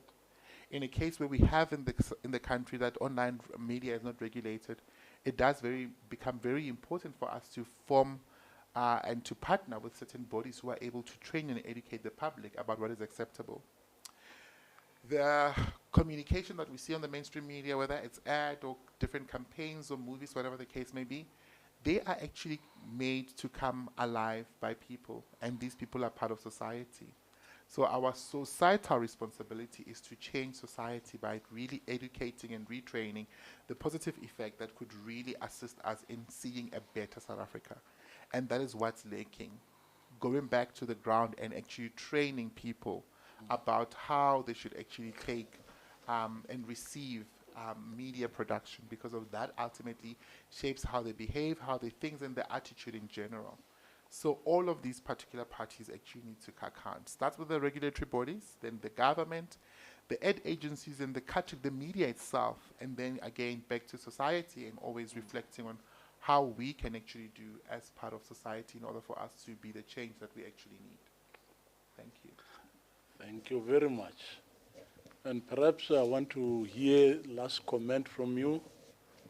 You know, I noticed that we spoke about punitive measures that should be taken against, you know, some of the agencies that make these, you know, racial and very offending adverts. I noticed that, you know, the competition board, in terms of punishment or, you know, fines that they impose on transgressors, they fine a company which has, you know, violated some of, you know, the competition regulations. They fine them 10% of their annual returns. Do you think, I just want your opinion here, that perhaps this could be the right punishment for offenders in the advertising industry, fining them 10% of their annual returns, and perhaps saying that those fines must be used towards training and increasing the up-and-coming black agencies which wants to enter the... Yeah. the industry. That's right. It's a start. I don't think it's sufficient though, but it's a good start. And also very importantly, these corporate industries, corporates in general, who have a good financial standing, they always go back to the capitalistic way of looking at how to remedy a situation. And for them, remedying a situation is financial. If you're taking 1 rand from my 10 rand, there is no impact that's actually felt because of I could still survive. And that is actually what makes them to get away with all of this, because of although it can be felt, but it's not a big deal for them because of it's just 10%. It could be more, but also we need to really find them accountable in terms of going back to really educate and to change the industry. We need to also revisit and really check if that is actually happening. Are they funding the up-and-coming agencies? And these agencies, when they actually are on the ground, can they actually be operationalized? Who are these agencies' clients? Can they actually make return on investment as well? Because it is one thing for you to then say, I found an up-and-coming an agency, but that agency will never actually see a day of light if it doesn't have the client. Are you actually even willing to share the client that are actually responsible for the funding that you actually have with you? In most cases, no. They will take the big shots with them, and then the little fish will then go to the other agencies, and you will then see there won't be any growth, because of then they will always remain the key role players in that particular category.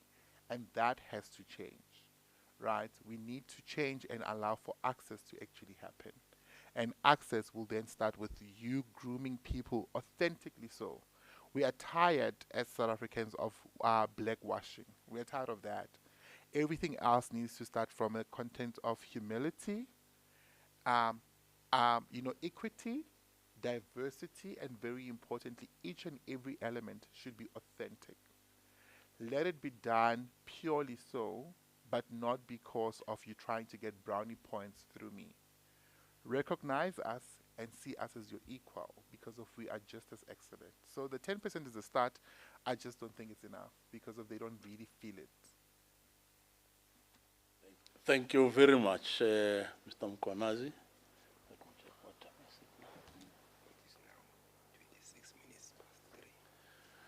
It is now 26 minutes past 3, and then let me thank Mr. Mkwanazi for the very, very insightful and very informative submission that he has made to the Human Rights Commission. And then we really hope that, your contribution will help us in coming to make better recommendations, which, as you emphasize, should really result in having the advertisement industry effectively transformed. So you are excused, Mr. Mkwanazi. And at the same time, I would like, we're going to adjourn the session for today. And let me thank also our media, the evidence leaders, the panelists, and everybody who has worked hard so that this day becomes a success. Let me hear from the Secretariat. When do we start tomorrow? We start at 9, Chair. Okay. For purposes of our viewers at home, tomorrow's session will be starting at 9 o'clock tomorrow. Thank you.